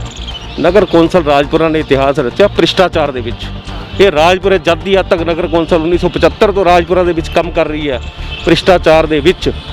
ਇਹ ਈਓ ਸਾਹਿਬ ਨੂੰ ਸਨਮਾਨਿਤ ਕਰਨਾ ਚਾਹੀਦਾ ਔਰ ਈਓ ਸਾਹਿਬ ਦਾ ਕੀ ਹਸ਼ਰ ਹੋਏਗਾ। ਈਓ ਸਾਹਿਬ ਲੋਕਾਂ ਨੂੰ ਸਰਿਆਮ ਕਹਿੰਦੇ ਨੇ ਮੇਰੇ ਤਾਂ ਇਨਕੁਆਇਰੀਆਂ ਚੱਲ ਰਹੀਆਂ ਨੇ, 2 ਇਨਕੁਆਇਰੀਆਂ ਹੋਰ ਚੱਲ ਜਾਣਗੀਆਂ, ਕੀ ਹੋਣਾ। ਇਹ ਜੋ ਉਹਨਾਂ ਨੇ ਸਰਕਾਰੀ ਜਗ੍ਹਾ ਤੇ ਆਪਣਾ ਗ੍ਰੀਨ ਬੈਲਟ ਵਾਲੀ ਜਗ੍ਹਾ ਦੇ ਉੱਪਰ ਜੋ ਜੇਸੀਬੀਆਂ ਚਲਵਾਈਆਂ, ਜੋ ਉਹਨਾਂ ਨੇ 100 ਕਰੋੜ ਰੁਪਏ ਦੀ ਲਗਭਗ ਜਗ੍ਹਾ ਦੇ ਉੱਪਰ ਫਲਾਵਰ ਵੈਲੀ ਦੇ ਰੂਪ ਦੇ ਵਿੱਚ, ਮੈਨੂੰ ਦੱਸਾਂ ਨਹੀਂ ਉਹ ਸਭ ਸ਼ਟਰ ਕਿਉਂ ਉਤਰਵਾਤੇ? ਅੱਜ ਕਿਉਂ ਯਾਦ ਆ ਗਿਆ ਉਹਨਾਂ ਨੂੰ? ਆਰਗੈਨਿਕ ਖਾਦ ਦੇ ਉੱਤੇ ਬੋਰਡ ਲਾਤੇ, ਅੱਜ ਕਿਉਂ ਯਾਦ ਆ ਗਿਆ? ਕਿੱਥੇ ਗਏ ਉਹ ਜਿਹੜੇ ਸਟਾਲ ਦੇ ਅੰਦਰ ਹਟਸ ਬਣੀਆਂ ਸੀਗੀਆਂ? ਦੇਣ ਉਹ ਸਭ ਜਵਾਬ। ਬਾਕੀ ਰਹੀ ਗੱਲ ਭ੍ਰਿਸ਼ਟਾਚਾਰ ਦੀ, ਸੰਦੀਪ ਜੀ ਅਜੇ ਸਮਾਂ ਨੇੜੇ ਆਉਣ ਦਿਓ। ਇੱਕ ਗੱਲ ਦੱਸਾਂਗੇ, ਪ੍ਰਤੱਖ ਨੂੰ ਪ੍ਰਮਾਣ ਦੀ ਲੋੜ ਨਹੀਂ ਹੁੰਦੀ। ਮੈਂ 8 ਸਾਲ 7 ਸਾਲ 2 ਵਾਰ ਨਗਰ ਕੌਂਸਲ ਦਾ ਪ੍ਰਧਾਨ ਰਿਹਾ। ਮੇਰੀ ਲੋਕਾਂ ਦੇ ਨਾਲ ਡਾਇਰੈਕਟ ਵਾਰ ਹਫਤਾ ਰਿਹਾ। ਐਮਐਲਏ ਸਾਹਿਬ ਤਾਂ ਹੁਣ ਵੀ 2 ਵਾਰ ਮੇਰੀ ਸਟੇਜ ਤੇ 250 ਬੰਦਿਆਂ ਦੀ ਮੀਟਿੰਗ ਦੇ ਵਿੱਚ ਬੋਲ ਕੇ ਗਏ ਨੇ ਵੀ ਇੱਥੇ ਇਹ ਕੀਤਾ ਜੀ, ਪ੍ਰਵੀਨ ਛਾਬੜੇ ਨੇ ਇਹ ਕੀਤਾ ਜੀ। ਐਮਐਲਏ ਸਾਹਿਬ, ਮੈਂ ਫੇਰ ਕਹਿੰਦਾ ਇਹ ਸਾਡੇ ਚੁਣੇ ਹੋਏ ਸ਼ਹਿਰ ਦੇ ਨੁਮਾਇੰਦੇ ਨੇ, ਮੈਂ ਉਹਨਾਂ ਦਾ ਸਤਿਕਾਰ ਕਰਦਾ। ਮੇਰੇ ਨਾਲ ਜਿੱਥੇ ਮਰਜ਼ੀ ਜਿਹੜੇ ਮਰਜ਼ੀ ਧਾਰਮਿਕ ਸਥਾਨ ਤੇ ਬੈਠ ਕੇ ਜਿਹੜੇ ਕਹਿੰਦੇ ਨੇ ਮਾਈਕਾਂ ਦੇ ਉੱਪਰ ਸਟੇਜਾਂ ਦੇ ਉੱਪਰ ਇਹਦੇ ਇਹ ਪਲਾਟ ਨੇ, ਇਹਦੇ ਇਹ ਪਲਾਟ ਨੇ, ਮੈਂ ਲੋਕਾਂ ਨਾਲ ਮੇਰੀ ਸਿੱਧਾ ਵਾਸਤਾ ਰਿਹਾ। ਲੋਕਾਂ ਨੂੰ ਮੇਰੇ ਬਾਰੇ ਪਤਾ ਹੈ ਮੈਂ ਕਿੰਨਾ ਕੁ ਭ੍ਰਿਸ਼ਟਾਚਾਰ ਕੀਤਾ, ਕਿੰਨਾ ਕੁ ਨਹੀਂ ਕੀਤਾ। ਕੋਈ ਪਬਲਿਕ ਦਾ ਇੱਕ ਬੰਦਾ ਹੱਥ ਚੱਕ ਕੇ ਖੜਾ ਕਰਕੇ ਕਵੇ ਵੀ ਮੈਂ ਪ੍ਰਵੀਨ ਛਾਬੜੇ ਨੂੰ ਫਲਾਣੇ ਕੰਮ ਦੇ ਫਲਾਣੇ ਪੈਸੇ ਦੇ ਕੇ ਆਇਆ। ਮੈਂ ਦੂਜੀ ਗੱਲ ਦੇਖੋ, ਇਹ ਪਹਿਲੇ ਤਾਂ ਇਹਨਾਂ ਨੂੰ ਮਿਊਨਿਸਪੈਲਿਟੀ ਦੇ ਬਾਈਲਾਸ ਪੜ੍ਹਨੇ ਚਾਹੀਦੇ ਨੇ। ਇਹ ਐਮਐਲਏ ਸਾਹਿਬ ਕਹਿੰਦੇ ਨੇ ਜਦੋਂ ਕਮੇਟੀ ਸਾਨੂੰ ਹੈਂਡਓਵਰ ਕੀਤੀ ਅਕਾਲੀ ਭਾਜਪਾ ਨੇ, ਕਮੇਟੀ ਖਾਲੀ ਸੀ। ਮੈਂ ਐਮਐਲਏ ਸਾਹਿਬ ਨੂੰ ਪੁੱਛਦਾ 2008 ਦੇ ਵਿੱਚ ਜਦੋਂ ਸ਼੍ਰੋਮਣੀ ਅਕਾਲੀ ਦਲ ਭਾਰਤੀ ਜਨਤਾ ਪਾਰਟੀ ਨੇ ਕਮੇਟੀ ਸਾਂਭੀ, ਉਸ ਦਿਨ ਦਾ ਵੀ ਬੈਲੈਂਸ ਚੱਕ ਲਓ, ਕਿੰਨੀ ਦੇਣਦਾਰੀ ਸੀ ਕਮੇਟੀ ਦੀ, ਕਿਹੜੀ ਸਰਕਾਰ ਨੇ ਪੇ ਕੀਤੀ। ਜਦੋਂ ਮੈਂ ਕਮੇਟੀ ਛੱਡੀ ਉਸ ਦਿਨ ਦਾ ਵੀ ਰਿਕਾਰਡ ਚੱਕ ਲਓ, ਸਾਰਾ ਆਨਲਾਈਨ ਹੈ। ਭ੍ਰਿਸ਼ਟਾਚਾਰ ਦੀ ਗੱਲ ਕਰਦੇ ਨੇ, 10 ਲੱਖ ਰੁਪਈਆ ਦੇ ਕੇ ਕਿਸੇ ਅੱਜ ਮਿਊਨਿਸਪੈਲਿਟੀ ਦੇ ਹਾਊਸ ਦੇ ਵਿੱਚ ਮਤਾ ਨਹੀਂ ਪਾਇਆ ਗਿਆ। 10 ਲੱਖ ਰੁਪਏ ਫੋਰੈਂਸਿਕ ਆਡਿਟ ਦਾ ਪੇ ਕੀਤਾ ਗਿਆ ਪ੍ਰਾਈਵੇਟ ਏਜੰਸੀ ਨੂੰ। ਮੈਨੂੰ ਦੱਸਣ ਕੀ ਕੱਢਿਆ ਜੋ ਫੋਰੈਂਸਿਕ ਆਡਿਟ ਹੋਈ ਹੈ, ਕੀ ਕੱਢਿਆ? ਤੁਸੀਂ ਬਸੇਰਾ ਵਿਜੀਲੈਂਸ ਦੀ ਗੱਲ ਕਰਦੇ ਹੋ, ਮੈਂ ਕਹਿੰਦਾ ਹੋਣੀ ਚਾਹੀਦੀ ਹੈ, ਬਿਲਕੁਲ ਹੋਣੀ ਚਾਹੀਦੀ ਹੈ। 3 ਵਾਰ ਪਹਿਲਾਂ ਵੀ ਇਨਕੁਆਇਰੀ ਹੋ ਚੁੱਕੀ ਹੈ, ਮਾਨਯੋਗ ਸੀਐਮ ਸਾਹਿਬ ਦੇ ਟੈਕਨੀਕਲ ਐਡਵਾਈਜ਼ਰ ਕਰ ਚੁੱਕੇ ਨੇ। ਇੱਕ ਵਾਰ ਫੇਰ ਹੋਣੀ ਚਾਹੀਦੀ ਹੈ, 2 ਵਾਰ ਹੋਣੀ ਚਾਹੀਦੀ ਹੈ। ਜੇ ਕੋਈ ਕਰਪਟ ਮੁਜਰਮ ਹੈ ਤਾਂ ਮੈਂ ਸਭ ਤੋਂ ਪਹਿਲਾਂ ਨਾਲ ਖੜਾਂਗਾ। ਐਸਡੀਐਮ ਸਾਹਿਬ ਦੀ ਮੀਟਿੰਗ ਦੇ ਵਿੱਚ ਜਿਹੜੇ ਸ਼ਹਿਰ ਦੇ ਸਾਰੇ ਪਤਵੰਤੇ ਸੱਜਣ ਵੱਖ-ਵੱਖ ਪਾਰਟੀਆਂ ਦੇ ਸੀਗੇ, ਨਰਿੰਦਰ ਸ਼ਾਸਤਰੀ ਜੀ ਸੀ, ਜਗਦੀਸ਼ ਜੱਗਾ ਜੀ ਸੀ, ਸਾਰੇ ਸੀਗੇ ਉੱਥੇ ਪ੍ਰੋਸੀਡਿੰਗ ਦੇ ਵਿੱਚ। ਐਸਡੀਐਮ ਸਾਹਿਬ ਸੀਗੇ, ਸ਼ੇਰ ਸਿੰਘ ਜੀ ਸੀ, ਕੀ ਨਾਂ ਸੀ ਪੂਰਾ ਉਹਨਾਂ ਦਾ, ਸ਼ੇਰਗਿੱਲ ਜੀ। ਉਹਨਾਂ ਦੀ ਮੀਟਿੰਗ ਦੇ ਵਿੱਚ ਪ੍ਰੋਸੀਡਿੰਗ ਦੇ ਵਿੱਚ ਮੈਂ ਖੁਦ ਨੋਟ ਕਰਾਇਆ ਕਿ ਬਸੇਰਾ ਦੀ ਵਿਜੀਲੈਂਸ ਜਾਂਚ ਹੋਣੀ ਚਾਹੀਦੀ ਹੈ। ਇਹਨਾਂ ਨੇ ਐਸਕੇਲੇਸ਼ਨ ਦੀ ਪੇਮੈਂਟ ਕੀਤੀ, ਮੈਂ ਕੰਪਲੇਂਟ ਡਾਇਰੈਕਟੋਰੇਟ ਦੇ ਵਿੱਚ ਫਾਈਲ ਕੀਤੀ ਆਪਣੇ ਮੁਲਾਜ਼ਮਾਂ ਦੇ ਖਿਲਾਫ, ਆਪਣੇ ਅਫਸਰਾਂ ਦੇ ਖਿਲਾਫ ਵੀ ਇਹ ਪੇਮੈਂਟ ਤੇ ਰੋਕ ਲਾਈ ਜਾਵੇ। ਮੈਂ ਹਮੇਸ਼ਾ ਜਿੰਨੀ ਦੇਰ ਕੁਛ ਇਹ ਸਭ ਕੁਛ ਔਨ ਰਿਕਾਰਡ ਦੀਆਂ ਗੱਲਾਂ ਨੇ ਸੰਦੀਪ ਜੀ, ਇਹਨਾਂ ਗੱਲਾਂ 'ਚ ਕੁਛ ਨਹੀਂ। ਮੈਂ ਤੁਹਾਨੂੰ ਜਿਹੜੀ ਗੱਲ ਦੱਸ ਰਿਹਾ ਸੀ ਐਮਐਲਏ ਸਾਹਿਬ ਦੀ, ਐਮਐਲਏ ਸਾਹਿਬ 2 ਵਾਰ ਮੇਰੇ ਸਟੇਜ ਤੇ 200 ਵੋਟ ਤੱਕ ਨਹੀਂ ਉਹਨੂੰ ਜੈਨੂਅਨ ਪਈ। ਜਿਹੜਾ ਮੇਰੇ ਸਾਹਮਣੇ ਪੂਰਨ ਚੰਦ ਚਲਾਨੀ ਸੀਗਾ, ਉਹਨਾਂ ਦੇ ਮਿਸੇਜ ਸਤਿਕਾਰਯੋਗ ਸ਼੍ਰੀਮਤੀ ਸ਼ੀਲਾ ਚਲਾਨੀ, 200 ਵੋਟ ਤਾਂ ਉਹਨਾਂ ਦੀ ਐਕਚੁਅਲ ਵੈਸੇ ਨਹੀਂ ਨਿਕਲੀ। ਉਹ ਖੁਦ ਕਹਿੰਦੇ ਫਿਰਦੇ ਨੇ ਬਾਜ਼ਾਰਾਂ 'ਚ ਅਸੀਂ 450 ਵੋਟ ਜਾਲੀ ਪਾਈ ਹੈ, 600 ਕੁਛ ਵੋਟ ਤਾਂ ਉਹਦੀ ਟੋਟਲ ਨਿਕਲੀ ਹੈ। ਲੋਕ ਸਭ ਸਮਝਦੇ ਨੇ, ਲੋਕ ਬੜੇ ਸਿਆਣੇ ਨੇ। 2022 ਚ ਸਭ ਸਾਹਮਣੇ ਆ ਜਾਏਗਾ। ਜਦ ਨਰਿੰਦਰ ਸ਼ਾਸਤਰੀ ਜੀ ਨੇ ਉਰੇ ਸ਼ਪਥ ਲਿੱਤੀ ਹੈ, ਨਰਿੰਦਰ ਸ਼ਾਸਤਰੀ ਨੇ ਦੁਬਾਰਾ ਦੂਜੀ ਵਾਰ ਪ੍ਰਧਾਨਗੀ ਦਾ ਪਦ ਸੰਭਿਆ, ਉਹਨਾਂ ਨੇ ਇਹ ਕਿਹਾ ਕਿ ਜਿਹੜਾ ਨਰਿੰਦਰ ਸ਼ਾਸਤਰੀ ਜੀ ਹੈਗੇ ਨਗਰ ਕੌਂਸਲ ਦੇ ਪ੍ਰਧਾਨ, ਉਹ ਬੜਾ ਇਮਾਨ। ਲੇਕਿਨ ਜਿਹੜੇ ਪ੍ਰਵੀਨ ਛਾਬੜਾ ਜੀ ਹੈ, ਮੈਂ ਉਹਨਾਂ ਤੋਂ ਪੁੱਛਣਾ ਚਾਹੁੰਦਾ, ਉਹ ਇੱਕ ਟੈਂਟ ਦਾ ਕੰਮ ਕਰਦੇ ਸੀਗੇ ਤੇ ਅੱਜ ਉਹਨਾਂ ਨੇ ਟੈਂਟ ਦਾ ਕੰਮ ਬੰਦ ਕਰਕੇ ਕਰੋੜਾਂ ਦੀ ਜਿਹੜੀ ਹੈ ਜਾਇਦਾਦ ਬਣਾਈ ਹੈ ਤੇ ਕਰੋੜਾਂ ਦਾ ਉਹਨਾਂ ਨੇ ਕੰਮ ਆਪਣਾ ਬਿਜ਼ਨਸ ਸ਼ੁਰੂ ਕੀਤਾ ਤੇ ਟੈਂਟ ਵਾਲਾ ਕੰਮ ਬੰਦ ਕਰ ਦਿੱਤਾ। ਉਹਨਾਂ ਨੂੰ ਕੀ ਜਵਾਬ ਦੇਣਾ ਚਾਹੋਗੇ? ਮੇਰੀਆਂ ਇਨਕਮ ਟੈਕਸ ਦੀਆਂ ਰਿਟਰਨਾਂ ਕਢਾ ਲੈਣ। ਮੇਰੇ ਕੋਲ ਤਾਂ ਸਿਰਫ 2 ਪੁਸ਼ਤੈਨੀ ਮਕਾਨ ਨੇ। ਇੱਕ ਲక్ష్ਮੀ ਪੈਲੇਸ ਹੈਗਾ 1997-98 ਦੇ ਵਿੱਚ ਮੈਂ ਬਣਾਇਆ ਸੀ। ਇੱਕ ਬਨੂੜ ਪੈਲੇਸ ਹੈਗਾ ਸਨ 2000 ਦੇ ਵਿੱਚ ਬਣਾਇਆ ਸੀਗਾ। ਲక్ష్ਮੀ ਪੈਲੇਸ ਮੈਂ ਡਿਸਪੋਜ਼ ਕੀਤਾ, ਉਹਦੇ ਬਦਲੇ ਮੈਂ ਇੱਕ ਜਗ੍ਹਾ ਲక్ష్ਮੀ ਪੈਲੇਸ ਵਾਸਤੇ ਨਵੀਂ ਲਈ ਆ। ਉਸ ਤੋਂ ਇਲਾਵਾ ਮੇਰੀ ਜਿੰਨੀ ਜਗ੍ਹਾ ਹੈਗੀ ਮੇਰੀ ਪੁਸ਼ਤੈਨੀ ਤੋਂ ਛੱਡ ਕੇ, ਮੈਂ ਜਿਹੜੀ ਐਮਐਲਏ ਸਾਹਿਬ ਵੀ ਆ ਜਾਣ ਮੇਰੇ ਨਾਲ ਸਾਹਮਣੇ ਆਮਣੇ ਬੈਠ ਕੇ, ਨਗਰ ਕੌਂਸਲ ਦੇ ਪ੍ਰਧਾਨ ਜੀ ਜਿਨ੍ਹਾਂ ਨੇ ਤੁਹਾਨੂੰ ਬਿਆਨ ਦਿੱਤਾ ਉਹ ਵੀ ਆ ਜਾਣ, ਜੋ ਹੈ ਮੇਰੇ ਤੇ ਕਬਜ਼ਾ ਕਰ ਲੈਣ, ਮੈਨੂੰ ਖੁੱਲੀ ਛੂਟ ਦੇਣਾ ਮੈਂ। ਲੇਕਿਨ ਇਹਨਾਂ ਨੂੰ ਵੀ ਮੇਰੇ ਸਾਹਮਣੇ ਆਮਣੇ ਬੈਠ ਕੇ ਦੱਸਣਾ ਪੈਣਾ ਵੀ ਇਹ ਇਲਜ਼ਾਮ ਜਿਹੜੇ ਲਾ ਰਹੇ ਨੇ ਜੇ ਸੱਚੇ ਨਹੀਂ ਸਾਬਤ ਹੁੰਦੇ ਕੀ ਕਰਨਗੇ। ਲੋਕ ਤਾਂ ਸਮਝਦੇ ਨੇ ਸਭ ਕੁਝ ਸੰਦੀਪ ਜੀ, ਸਾਡੀ ਤਸੱਲੀ ਦੀ ਲੋੜ ਹੈ। ਛਾਬੜਾ ਜੀ ਹੁਣ ਇਹ ਦਿਖਾਤਾ 17 ਫਰਵਰੀ ਨੂੰ ਜਿਹੜਾ ਰਿਜ਼ਲਟ ਆਇਆ, ਲੋਕਾਂ ਨੇ ਤਾਂ ਜਵਾਬ ਦੇ ਹੀ ਦਿੱਤਾ। ਛਾਬੜਾ ਜੀ 2022 ਦੇ ਚੁਣਾਵ ਨੇੜੇ ਆ ਗਏ, ਆਪਣੀ ਵੀ ਜਿਹੜੀ ਚਰਚਾ ਹੈਗੀ ਐਮਐਲਏ ਚੁਣਾਵ ਲੜਨ ਦੀ, ਉੱਤੇ ਜਗਦੀਸ਼ ਕੁਮਾਰ ਜੱਗਾ ਜੀ ਵੀ ਤਿਆਰ ਹੋ ਰਹੇ ਹੈ। ਪਹਿਲਾਂ ਤਾਂ ਮੈਨੂੰ ਇਹ ਦੱਸੋ, ਤੁਹਾਡੇ ਤੇ ਜਗਦੀਸ਼ ਕੁਮਾਰ ਜੱਗਾ ਜੀ ਦੇ ਸੰਬੰਧ ਕਿਹੋ ਜਿਹੇ ਆਪਸ ਵਿੱਚ? ਸਾਡੇ ਬੜੇ ਮਧੁਰ ਸੰਬੰਧ ਨੇ, ਰਾਜਨੀਤਿਕ ਲੈਵਲ ਤੋਂ ਉੱਪਰ ਉੱਠ ਕੇ ਨੇ। ਦੇਖੋ ਉਹ ਇੱਕ ਪਾਰਟੀ ਵਿਸ਼ੇਸ਼ ਨਾਲ ਸੰਬੰਧ ਰੱਖਦੇ ਨੇ, ਮੈਂ ਇੱਕ ਪਾਰਟੀ ਵਿਸ਼ੇਸ਼ ਨਾਲ ਸੰਬੰਧ ਰੱਖਦਾ, ਲੇਕਿਨ ਸਾਡਾ ਖੁਸ਼ੀ ਗਮੀ ਦੇ ਵਿੱਚ ਆਣਾ ਜਾਣਾ ਸਾਡੇ ਬੜੇ ਮਧੁਰ ਸੰਬੰਧ ਨੇ। ਦੇਖੋ ਡੈਮੋਕ੍ਰੇਸੀ ਹੈ, ਸਭ ਦਾ ਰਾਈਟ ਹੈ ਇਲੈਕਸ਼ਨ ਲੜਨਾ, ਫੈਸਲਾ ਜਨਤਾ ਨੇ ਕਰਨਾ। ਤੇ ਰਾਜਪੁਰੇ ਦੀ ਜਨਤਾ ਜਿਨ੍ਹਾਂ ਪਿੱਛੇ ਤੁਸੀਂ ਆਪਣੀ ਜਾਨ ਦੇਣ ਨੂੰ ਤਿਆਰ ਹੋ, ਜਿਨ੍ਹਾਂ ਪਿੱਛੇ ਤੁਸੀਂ ਵਿਕਾਸ ਦੇ ਇੰਨੇ ਕੰਮ ਕਰਾਏ ਆ, ਅੱਜ ਇੰਨੀਆਂ ਗੱਲਾਂ ਜਿਹੜੀਆਂ ਅਸੀਂ ਵੀ ਤੁਹਾਡੇ ਨਾਲ ਕਰ ਰਹੇ ਹਾਂ, ਤੁਸੀਂ ਉਸ ਪਬਲਿਕ ਵਾਸਤੇ ਹੀ ਸੁਣ ਰਹੇ ਹੋ। ਤੇ ਲੋਕਾਂ ਦਾ ਇਹ ਕਹਿਣਾ ਜੇ ਪ੍ਰਵੀਨ ਛਾਬੜਾ ਤੇ ਜਗਦੀਸ਼ ਕੁਮਾਰ ਜੱਗਾ ਦੋਨੋਂ ਅਲੱਗ-ਅਲੱਗ ਚੁਣਾਵ ਲੜਦੇ ਆ ਤਾਂ ਇਹਦਾ ਸਿੱਧਾ ਜਿਹੜਾ ਫਾਇਦਾ ਹੈਗਾ ਐਮਐਲਏ ਸਰਦਾਰ ਹਰਦਿਆਲ ਸਿੰਘ ਕੰਬੋਜ ਨੂੰ ਜਾਏਗਾ। ਵੀ ਲੋਕਾਂ ਦਾ ਕਹਿਣਾ ਇਹ ਹੈ ਕਿ ਤੁਸੀਂ ਦੋਨੋਂ ਇੱਕ ਬੰਦਾ ਜਿਹੜਾ ਹੈ ਚੁਣਾਵ ਲੜੇ, ਉਸ ਬਾਰੇ 'ਚ ਤੁਹਾਡਾ ਆਉਣ ਵਾਲੇ ਦਿਨਾਂ ਦੇ ਵਿੱਚ ਕੀ ਵਿਚਾਰ ਹੈ? ਕੀ ਜਨਤਾ ਨੂੰ ਤੁਸੀਂ ਇੱਕ ਵਿਸ਼ਵਾਸ ਦਿਵਾਉਣਾ ਚਾਹੋਗੇ? ਗੱਲ ਇਹ ਆ, ਮਿੰਟ ਦੀ ਰਾਜਨੀਤੀ ਆ, ਲੋਕਤੰਤਰ ਦੇ ਵਿੱਚ ਰਾਜਨੀਤਿਕ ਹਾਲਾਤ ਟਾਈਮ ਟੂ ਟਾਈਮ ਚੇਂਜ ਹੁੰਦੇ ਰਹਿੰਦੇ ਨੇ। ਜੇ ਲੋਕ ਸਰਦਾਰ ਹਰਦਿਆਲ ਸਿੰਘ ਕੰਬੋਜ ਦੇ ਖਿਲਾਫ ਵੋਟ ਪਾਉਣਾ ਚਾਹੁੰਦੇ ਨੇ ਤਾਂ ਲੋਕਾਂ ਨੇ ਫੈਸਲਾ ਕਰਨਾ ਵੋਟ ਕਿਹਨੂੰ ਪਾਣੀ ਹੈ। ਲੋਕ ਅੱਜ ਕੱਲ੍ਹ ਬੜੇ ਸਮਝਦਾਰ ਨੇ, 25-30 ਸਾਲ ਪਹਿਲਾਂ ਹੋ ਸੀ 2 ਦੀ ਲੜਾਈ ਦੇ ਵਿੱਚ ਤੀਜਾ ਜਿੱਤ ਜਾਂਦਾ ਸੀ। ਅੱਜ ਲੋਕ ਬਹੁਤ ਸਮਝਦਾਰ ਨੇ, ਉਹਨਾਂ ਨੂੰ ਪਤਾ ਹੈ ਅਸੀਂ ਰਾਜਪੁਰਾ ਕਿਹਦੇ ਹੱਥਾਂ ਦੇ ਵਿੱਚ ਸੌਂਪਣਾ, ਜਿਹਨੂੰ ਉਹਨਾਂ ਨੇ ਹਰਾਣਾ, ਜਿਹਨੂੰ ਹਟਾਣਾ, ਜਿਹਦੇ ਚੁੰਗਲ ਤੋਂ ਸ਼ਹਿਰ ਨੂੰ ਬਚਾਉਣਾ, ਉਹਦੇ ਖਿਲਾਫ ਵੋਟ ਪਾਣਗੇ। ਜਿਹੜਾ ਜਿੱਤੇਗਾ ਨਹੀਂ, ਜਿਹਦੀ ਕਿਸਮਤ ਦੇ ਵਿੱਚ ਸੇਵਾ ਕਰਨਾ ਲਿਖਿਆ ਹੈ। ਜਿਹੜੀ ਤੁਸੀਂ ਕੁਰਸੀ ਵਾਲੀ ਗੱਲ ਕੀਤੀ ਵੀ ਜੇ ਤੁਸੀਂ ਉਸ ਟਾਈਮ ਕੁਰਸੀ ਛੱਡਤੀ, ਹਾਂ ਸੰਦੀਪ ਜੀ ਤੁਹਾਨੂੰ ਇਸ ਮੈਂ ਤੁਹਾਨੂੰ ਪਹਿਲਾਂ ਵੀ ਕਿਹਾ, ਕਿਉਂਕਿ ਕੋਵਿਡ ਦਾ ਸਮਾਂ ਹੈਗਾ ਤੇ ਆਪਾਂ ਇਸ ਟਾਈਮ ਆਪਣਾ ਜਿਹੜਾ ਸਭ ਦਾ ਹੈ ਲੋਕਾਂ ਦੇ ਕੋਵਿਡ ਦੇ ਵਿੱਚ ਜਿੰਨੀ ਵੱਧ ਤੋਂ ਵੱਧ ਹੋ ਸਕਦੀ ਹੈ ਸਹਾਇਤਾ ਕਰਨੀ, ਲੋਕਾਂ ਨੂੰ ਸਹੀ ਰਸਤੇ ਲਾਣਾ। ਲੇਕਿਨ ਮੈਂ ਤੁਹਾਨੂੰ ਕੁਰਸੀ ਵਾਲੀ ਗੱਲ ਦਾ ਜਵਾਬ ਦੇ ਦਿੰਦਾ, ਮੈਨੂੰ ਕੁਰਸੀ ਦੀ ਕੋਈ ਮੋਹ ਮਾਇਆ ਨਹੀਂ ਹੈਗੀ। ਲੇਕਿਨ ਮੈਂ ਉਸ ਟਾਈਮ ਪਰਚੇ ਹੋਏ, ਠੀਕ ਹੈ, ਮੈਂ ਜੇਲ੍ਹ ਨਹੀਂ ਗਿਆ। ਤੁਸੀਂ ਬਾਰ-ਬਾਰ ਕਹਿ ਰਹੇ, ਸ਼ਹਿਰ ਵਾਲੇ ਕਹਿ ਰਹੇ ਆ ਮੈਂ ਹੀਰੋ ਬਣ ਜਾਣਾ ਸੀ, ਮੈਂ MLA ਬਣ ਜਾਣਾ ਸੀ, ਮੈਂ ਵਜ਼ੀਰ ਬਣ ਜਾਣਾ ਸੀ ਸੰਦੀਪ ਜੀ। ਲੇਕਿਨ ਮੇਰੇ ਸ਼ਹਿਰ ਵਾਲੇ ਤੇ ਕਿਸੇ ਤੇ ਕੋਈ ਔਕੜ ਆ ਗਈ ਤਾਂ ਮੈਂ ਅੰਦਰ ਜਾਣ ਤੋਂ ਵੀ ਗੁਰੇਜ਼ ਨਹੀਂ ਕਰਾਂਗਾ। ਲੇਕਿਨ ਮੈਂ ਗੁੰਡਾਗਰਦੀ ਸ਼ਹਿਰ 'ਚ ਬਿਲਕੁਲ ਨਹੀਂ ਹੋਣ ਦਾਂਗਾ। ਤੁਹਾਡੇ ਮਾਧਿਅਮ ਦੇ ਰਾਹੀਂ ਮੈਂ ਪੂਰੇ ਸ਼ਹਿਰ ਨੂੰ ਔਰ ਪ੍ਰਸ਼ਾਸਨ ਨੂੰ ਇਸ ਮਾਈਕ ਦੇ ਰਾਹੀਂ ਤੁਹਾਡੇ ਰਾਹੀਂ ਇਹ ਸੁਨੇਹਾ ਦੇਣਾ। ਅੱਛਾ, ਮੇਰੀ ਉਹੀ ਗੱਲ, ਮੈਂ ਉਸੇ ਗੱਲ ਤੇ ਆ ਜਾਣਾ ਜਿਸ ਤੋਂ ਆਪਾਂ ਸ਼ੁਰੂ ਕੀਤੀ ਸੀਗੀ। 2022 ਦੀ ਤਿਆਰੀ ਸ਼ੁਰੂ ਹੋ ਚੁੱਕੀ ਹੈ ਪ੍ਰਵੀਨ ਛਾਬੜੇ ਦੀ। ਪ੍ਰਵੀਨ ਛਾਬੜੇ ਦੀ 2022 ਦੀ ਤਿਆਰੀ ਸ਼ੁਰੂ ਹੋ ਚੁੱਕੀ ਹੈ। ਤਿਆਰੀ ਉਹ ਬੰਦਾ ਕਰਦਾ ਹੈ ਜਿਹਨੇ ਲੋਕਾਂ ਨੂੰ ਗੁੰਮਰਾਹ ਕਰਨਾ ਹੁੰਦਾ ਲੱਛੇਦਾਰ ਭਾਸ਼ਣਾਂ ਦੇ ਨਾਲ। ਮੈਂ ਤਾਂ ਕੰਮ ਕਰ ਰਿਹਾ ਸ਼ਹਿਰ ਦੇ ਵਿੱਚ, ਮੇਰਾ ਸਹਿਚਾਰ ਹੈ, ਮੈਂ ਸਮਾਜ ਦੇ ਵਿੱਚ ਵਿਚਰਨ ਵਾਲਾ ਬੰਦਾ ਹਾਂ, ਮੈਂ ਲੋਕਲ ਇੱਥੇ ਦਾ ਜੰਪਲ ਹਾਂ। ਮੈਂ ਤਾਂ ਜੋ ਸੇਵਾ ਭਾਵ 1992 ਤੋਂ ਸ਼ੁਰੂ ਕੀਤਾ ਸੀ, ਰਾਜਨੀਤੀ 'ਚ ਤਾਂ ਮੈਂ ਬਾਅਦ 'ਚ ਆਇਆ, ਉਹ ਮੈਂ ਸੇਵਾ ਭਾਵ ਮੇਰਾ ਚੱਲਦਾ ਰਹੇਗਾ, ਸਮਾਜ ਨਾਲ ਸਹਿਚਾਰ ਚੱਲਦਾ ਰਹੇਗਾ, ਲੋਕਾਂ ਦੀ ਲੜਾਈ ਮੈਂ ਲੜੀ ਰੱਖਾਂਗਾ। ਬਾਕੀ ਜੋ ਜਨਤਾ ਫੈਸਲਾ ਕਰੇਗੀ, ਜੋ ਪ੍ਰਭੂ ਫੈਸਲਾ ਕਰਨਗੇ, ਮੈਨੂੰ ਮਨਜ਼ੂਰ। ਆਮ ਆਦਮੀ ਪਾਰਟੀ ਤੋਂ ਲੜੋਗੇ ਚੁਣਾਵ? ਦੇਖੋ ਇੱਦਾਂ ਹੈ, ਅਲੱਗ-ਅਲੱਗ ਸਾਡੇ ਜਿਹੜੇ ਵੈਲ ਵਿਸ਼ਰ ਨੇ, ਅਲੱਗ-ਅਲੱਗ ਪ੍ਰਪੋਜ਼ਲਸ ਆਉਂਦੀਆਂ ਨੇ, ਸਭ ਕੁਝ ਹੁੰਦਾ। ਲੇਕਿਨ ਮੈਂ ਇਸ ਟਾਈਮ ਭਾਰਤੀ ਜਨਤਾ ਪਾਰਟੀ ਦੇ ਵਿੱਚ ਕੰਮ ਕਰ ਰਿਹਾ ਔਰ ਮੈਂ ਭਾਰਤੀ ਜਨਤਾ ਪਾਰਟੀ ਦੇ ਵਿੱਚ ਹੀ ਰਹਿ ਕੇ। ਛਾਬੜਾ ਜੀ, ਮੈਂ ਤੁਹਾਨੂੰ ਇਹ ਗੱਲ ਤਾਂ ਪੁੱਛ ਰਿਹਾ ਕਿਉਂਕਿ ਤੁਹਾਡੇ ਉੱਤੇ ਰਾਜਪੁਰੇ ਦੇ ਵਿੱਚ ਸ਼ਰਤਾਂ ਲੱਗਣੀਆਂ ਸ਼ੁਰੂ ਹੋ ਗਈਆਂ। ਲੋਕਾਂ ਦਾ ਬਹੁਤ ਕੁਝ ਲੱਗਿਆ ਤੁਹਾਡੇ ਦਾ ਤੇ ਵੀ ਪ੍ਰਵੀਨ ਛਾਬੜਾ ਜਿਹੜਾ ਆਮ ਆਦਮੀ ਪਾਰਟੀ ਤੋਂ ਹੀ ਚੁਣਾਵ ਲੜਨਗੇ, ਉਹਨਾਂ ਦੀ ਪੂਰੀ ਗੱਲਬਾਤ ਹੋ ਚੁੱਕੀ ਹੈ ਤੇ ਕਿਤੇ ਨਾ ਕਿਤੇ ਇਹ ਗੱਲਾਂ ਸ਼ਹਿਰ ਦੇ ਵਿੱਚ ਬਹੁਤ ਅੱਗ ਦੀ ਤਰ੍ਹਾਂ ਫੈਲ ਰਹੀਆਂ। ਤਾਂ ਹੀ ਅਸੀਂ ਤੁਹਾਡੇ ਨਾਲ ਅੱਜ ਗੱਲਬਾਤ ਕਰਨ ਆਏ ਸੀਗੇ। ਜੀ ਦੇਖੋ, ਚਲੋ ਮੈਂ ਤੁਹਾਨੂੰ ਸਵਾਲ ਕਰਦਾ, ਤੁਸੀਂ ਕਿਹਾ ਜਗਦੀਸ਼ ਜੱਗਾ ਜੀ ਵੀ ਇੱਛੁਕ ਨੇ ਚੁਣਾਵ ਲੜਨ ਨੂੰ। ਮੈਨੂੰ ਤੁਸੀਂ ਦੱਸੋ ਜਗਦੀਸ਼ ਜੱਗਾ ਜੀ ਕਿਹੜੀ ਪਾਰਟੀ ਤੋਂ ਚੁਣਾਵ ਲੜ ਰਹੇ ਨੇ? ਉਹਨਾਂ ਤੋਂ ਤਾਂ ਅਸੀਂ ਕਈ ਵਾਰੀ ਪੁੱਛ ਚੁੱਕੇ ਹਾਂ, ਉਹ ਕਹਿੰਦੇ ਆਉਣ ਵਾਲਾ ਸਮਾਂ ਦੱਸੇਗਾ। ਤੁਸੀਂ ਵੀ ਇਹੀ ਗੱਲ ਕਹਿੰਦੇ? ਲੋਕਤੰਤਰ ਦੇ ਵਿੱਚ ਸਮਾਂ ਬੜਾ ਬਲਵਾਨ ਹੈ, ਠੀਕ ਹੈ, ਸਮਾਂ ਬਹੁਤ ਬਲਵਾਨ ਹੈ। ਜਗਦੀਸ਼ ਜੱਗਾ ਜੀ ਨੇ ਵੀ ਪਿੱਛੇ ਇੰਡੀਪੈਂਡੈਂਟ ਲੜਿਆ ਸੀਗਾ, ਲੇਕਿਨ ਮੇਰਾ ਆਜ਼ਾਦ ਲੜਨ ਦਾ ਕੋਈ ਵਿਚਾਰ ਨਹੀਂ, ਮੈਂ ਤੁਹਾਡੇ ਇਸ ਮੰਚ ਤੋਂ ਕਲੀਅਰ ਕਰਦਾ। ਲੇਕਿਨ ਮੈਂ ਸ਼ਹਿਰ ਨੂੰ ਬਚਾਉਣ ਵਾਸਤੇ ਕਿਸੇ ਵੀ ਹੱਦ ਤੱਕ ਜਾ ਸਕਦਾ। ਮੈਂ ਹੁਣ ਇਸੇ ਕੰਮ ਤੇ ਤੁਰ ਪਿਆ, ਦੈਟਸ ਆਲ। ਬਹੁਤ ਬਹੁਤ ਧੰਨਵਾਦ ਜੀ।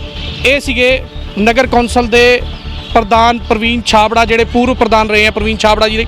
ਉਹਨਾਂ ਦੇ ਨਾਲ ਨਿਊਜ਼ 18 ਪੰਜਾਬ ਨੇ ਬਹੁਤ ਗੱਲਾਂ ਕੀਤੀਆਂ, ਇਹਨਾਂ ਤੋਂ ਬਹੁਤ ਸਵਾਲਾਂ ਦੇ ਜਿਹੜੇ ਹੈ ਜਵਾਬ ਲਿੱਤੇ। ਇਹਨਾਂ ਨੇ ਬਹੁਤ ਵਧੀਆ ਤਰੀਕੇ ਦੇ ਨਾਲ ਜਿਹੜੇ ਹੈ ਜਵਾਬ ਨਿਊਜ਼ 18 ਪੰਜਾਬ ਦੇ ਨਾਲ ਗੱਲਬਾਤ ਕਰਕੇ ਦਿੱਤੇ ਆ ਤੇ ਇਹਨਾਂ ਦਾ ਕਹਿਣਾ ਇਹ ਹੈ ਕਿ ਮੈਂ ਸ਼ਹਿਰ ਦੀ ਜਨਤਾ ਪਿੱਛੇ ਆਪਣੀ ਜਾਨ ਤੱਕ ਦੇ ਦੇਵਾਂਗਾ ਤੇ ਗੁੰਡਾਗਰਦੀ ਬਰਦਾਸ਼ਤ ਨਹੀਂ ਕਰਾਂਗਾ। ਤੇ ਜਦ ਅਸੀਂ ਇਹਨਾਂ ਤੋਂ ਸਵਾਲ ਪੁੱਛੇ ਆਮ ਆਦਮੀ ਪਾਰਟੀ ਵਿੱਚ ਜਾਣ ਤੇ, ਇਹਨਾਂ ਨੇ ਕੋਈ ਸਿੱਧਾ ਜਵਾਬ ਨਹੀਂ ਦਿੱਤਾ, ਗੋਲਮੋਲ ਜਵਾਬ ਦਿੱਤਾ। ਲੇਕਿਨ ਜੋ ਸਾਡੇ ਸੂਤਰ ਦੱਸਦੇ ਕਿ ਆਉਣ ਵਾਲੇ ਦਿਨਾਂ ਦੇ ਵਿੱਚ ਪ੍ਰਵੀਨ ਛਾਬੜਾ ਜਿਹੜੇ ਹੈ ਉਹ ਆਮ ਆਦਮੀ ਪਾਰਟੀ ਤੋਂ ਚੁਣਾਵ ਲੜ ਸਕਦੇ ਆ। ਲੇਕਿਨ ਇਹਨਾਂ ਦਾ ਕਹਿਣਾ ਇਹ ਹੈ ਕਿ ਉਹ ਆਉਣ ਵਾਲਾ ਸਮਾਂ ਦੱਸੇਗਾ। ਹੁਣ 2022 ਦੇ ਚੁਣਾਵ ਜਿਹੜੇ ਹੈ ਲਗਭਗ 8 ਤੋਂ 9 ਮਹੀਨੇ ਰਹਿ ਚੁੱਕੇ ਆ ਤੇ ਹੁਣ ਆਉਣ ਵਾਲਾ ਸਮਾਂ ਦੱਸੇਗਾ ਕਿ ਊਂਠ ਕਿਹੜੇ ਕਰਵਟ ਜਿਹੜਾ ਹੈਗਾ ਬੈਠਦਾ ਤੇ ਰਾਜਪੁਰੇ ਦੀ ਜਨਤਾ ਕਿਹਦੇ ਹੱਕ ਦੇ ਵਿੱਚ ਫੈਸਲਾ ਕਰੇਗੀ। ਜੇ ਜਗਦੀਸ਼ ਕੁਮਾਰ ਜੱਗਾ ਤੇ ਪ੍ਰਵੀਨ ਛਾਬੜਾ ਇਕੱਠੇ ਚੁਣਾਵ ਲੜਦੇ ਆ ਅਲੱਗ-ਅਲੱਗ ਪਾਰਟੀਆਂ ਤੋਂ, ਤਾਂ ਇਹਦਾ ਸਿੱਧਾ ਫਾਇਦਾ ਕਿਸ ਨੂੰ ਜਾਏਗਾ, ਇਹ ਆਉਣ ਵਾਲਾ ਸਮਾਂ ਦੱਸੇਗਾ। ਰਾਜਪੁਰਾ ਤੋਂ ਕੈਮਰਾਮੈਨ ਲਲਿਤ ਕੁਮਾਰ ਦੇ ਨਾਲ media person Sandeep Chaudhary, news 18 Punjab. Corona के इस दौर में जहां अपने बिजनेस के ऐड के साधन कम हो गए हैं, वहीं अपने बिजनेस को बढ़ाने के लिए न्यूज 89 पंजाब आपके लिए लाया है सोशल मीडिया पर सबसे कम कीमत पर ऐड। जी हां, आज ही न्यूज 89 पंजाब न्यूज चैनल पर सिर्फ 2500 रुपए महीने पर अपनी ऐड बुक करवाए और अपने बिजनेस को बढ़ाए। आज ही संपर्क करें 9317500009 या 8115000006 पर।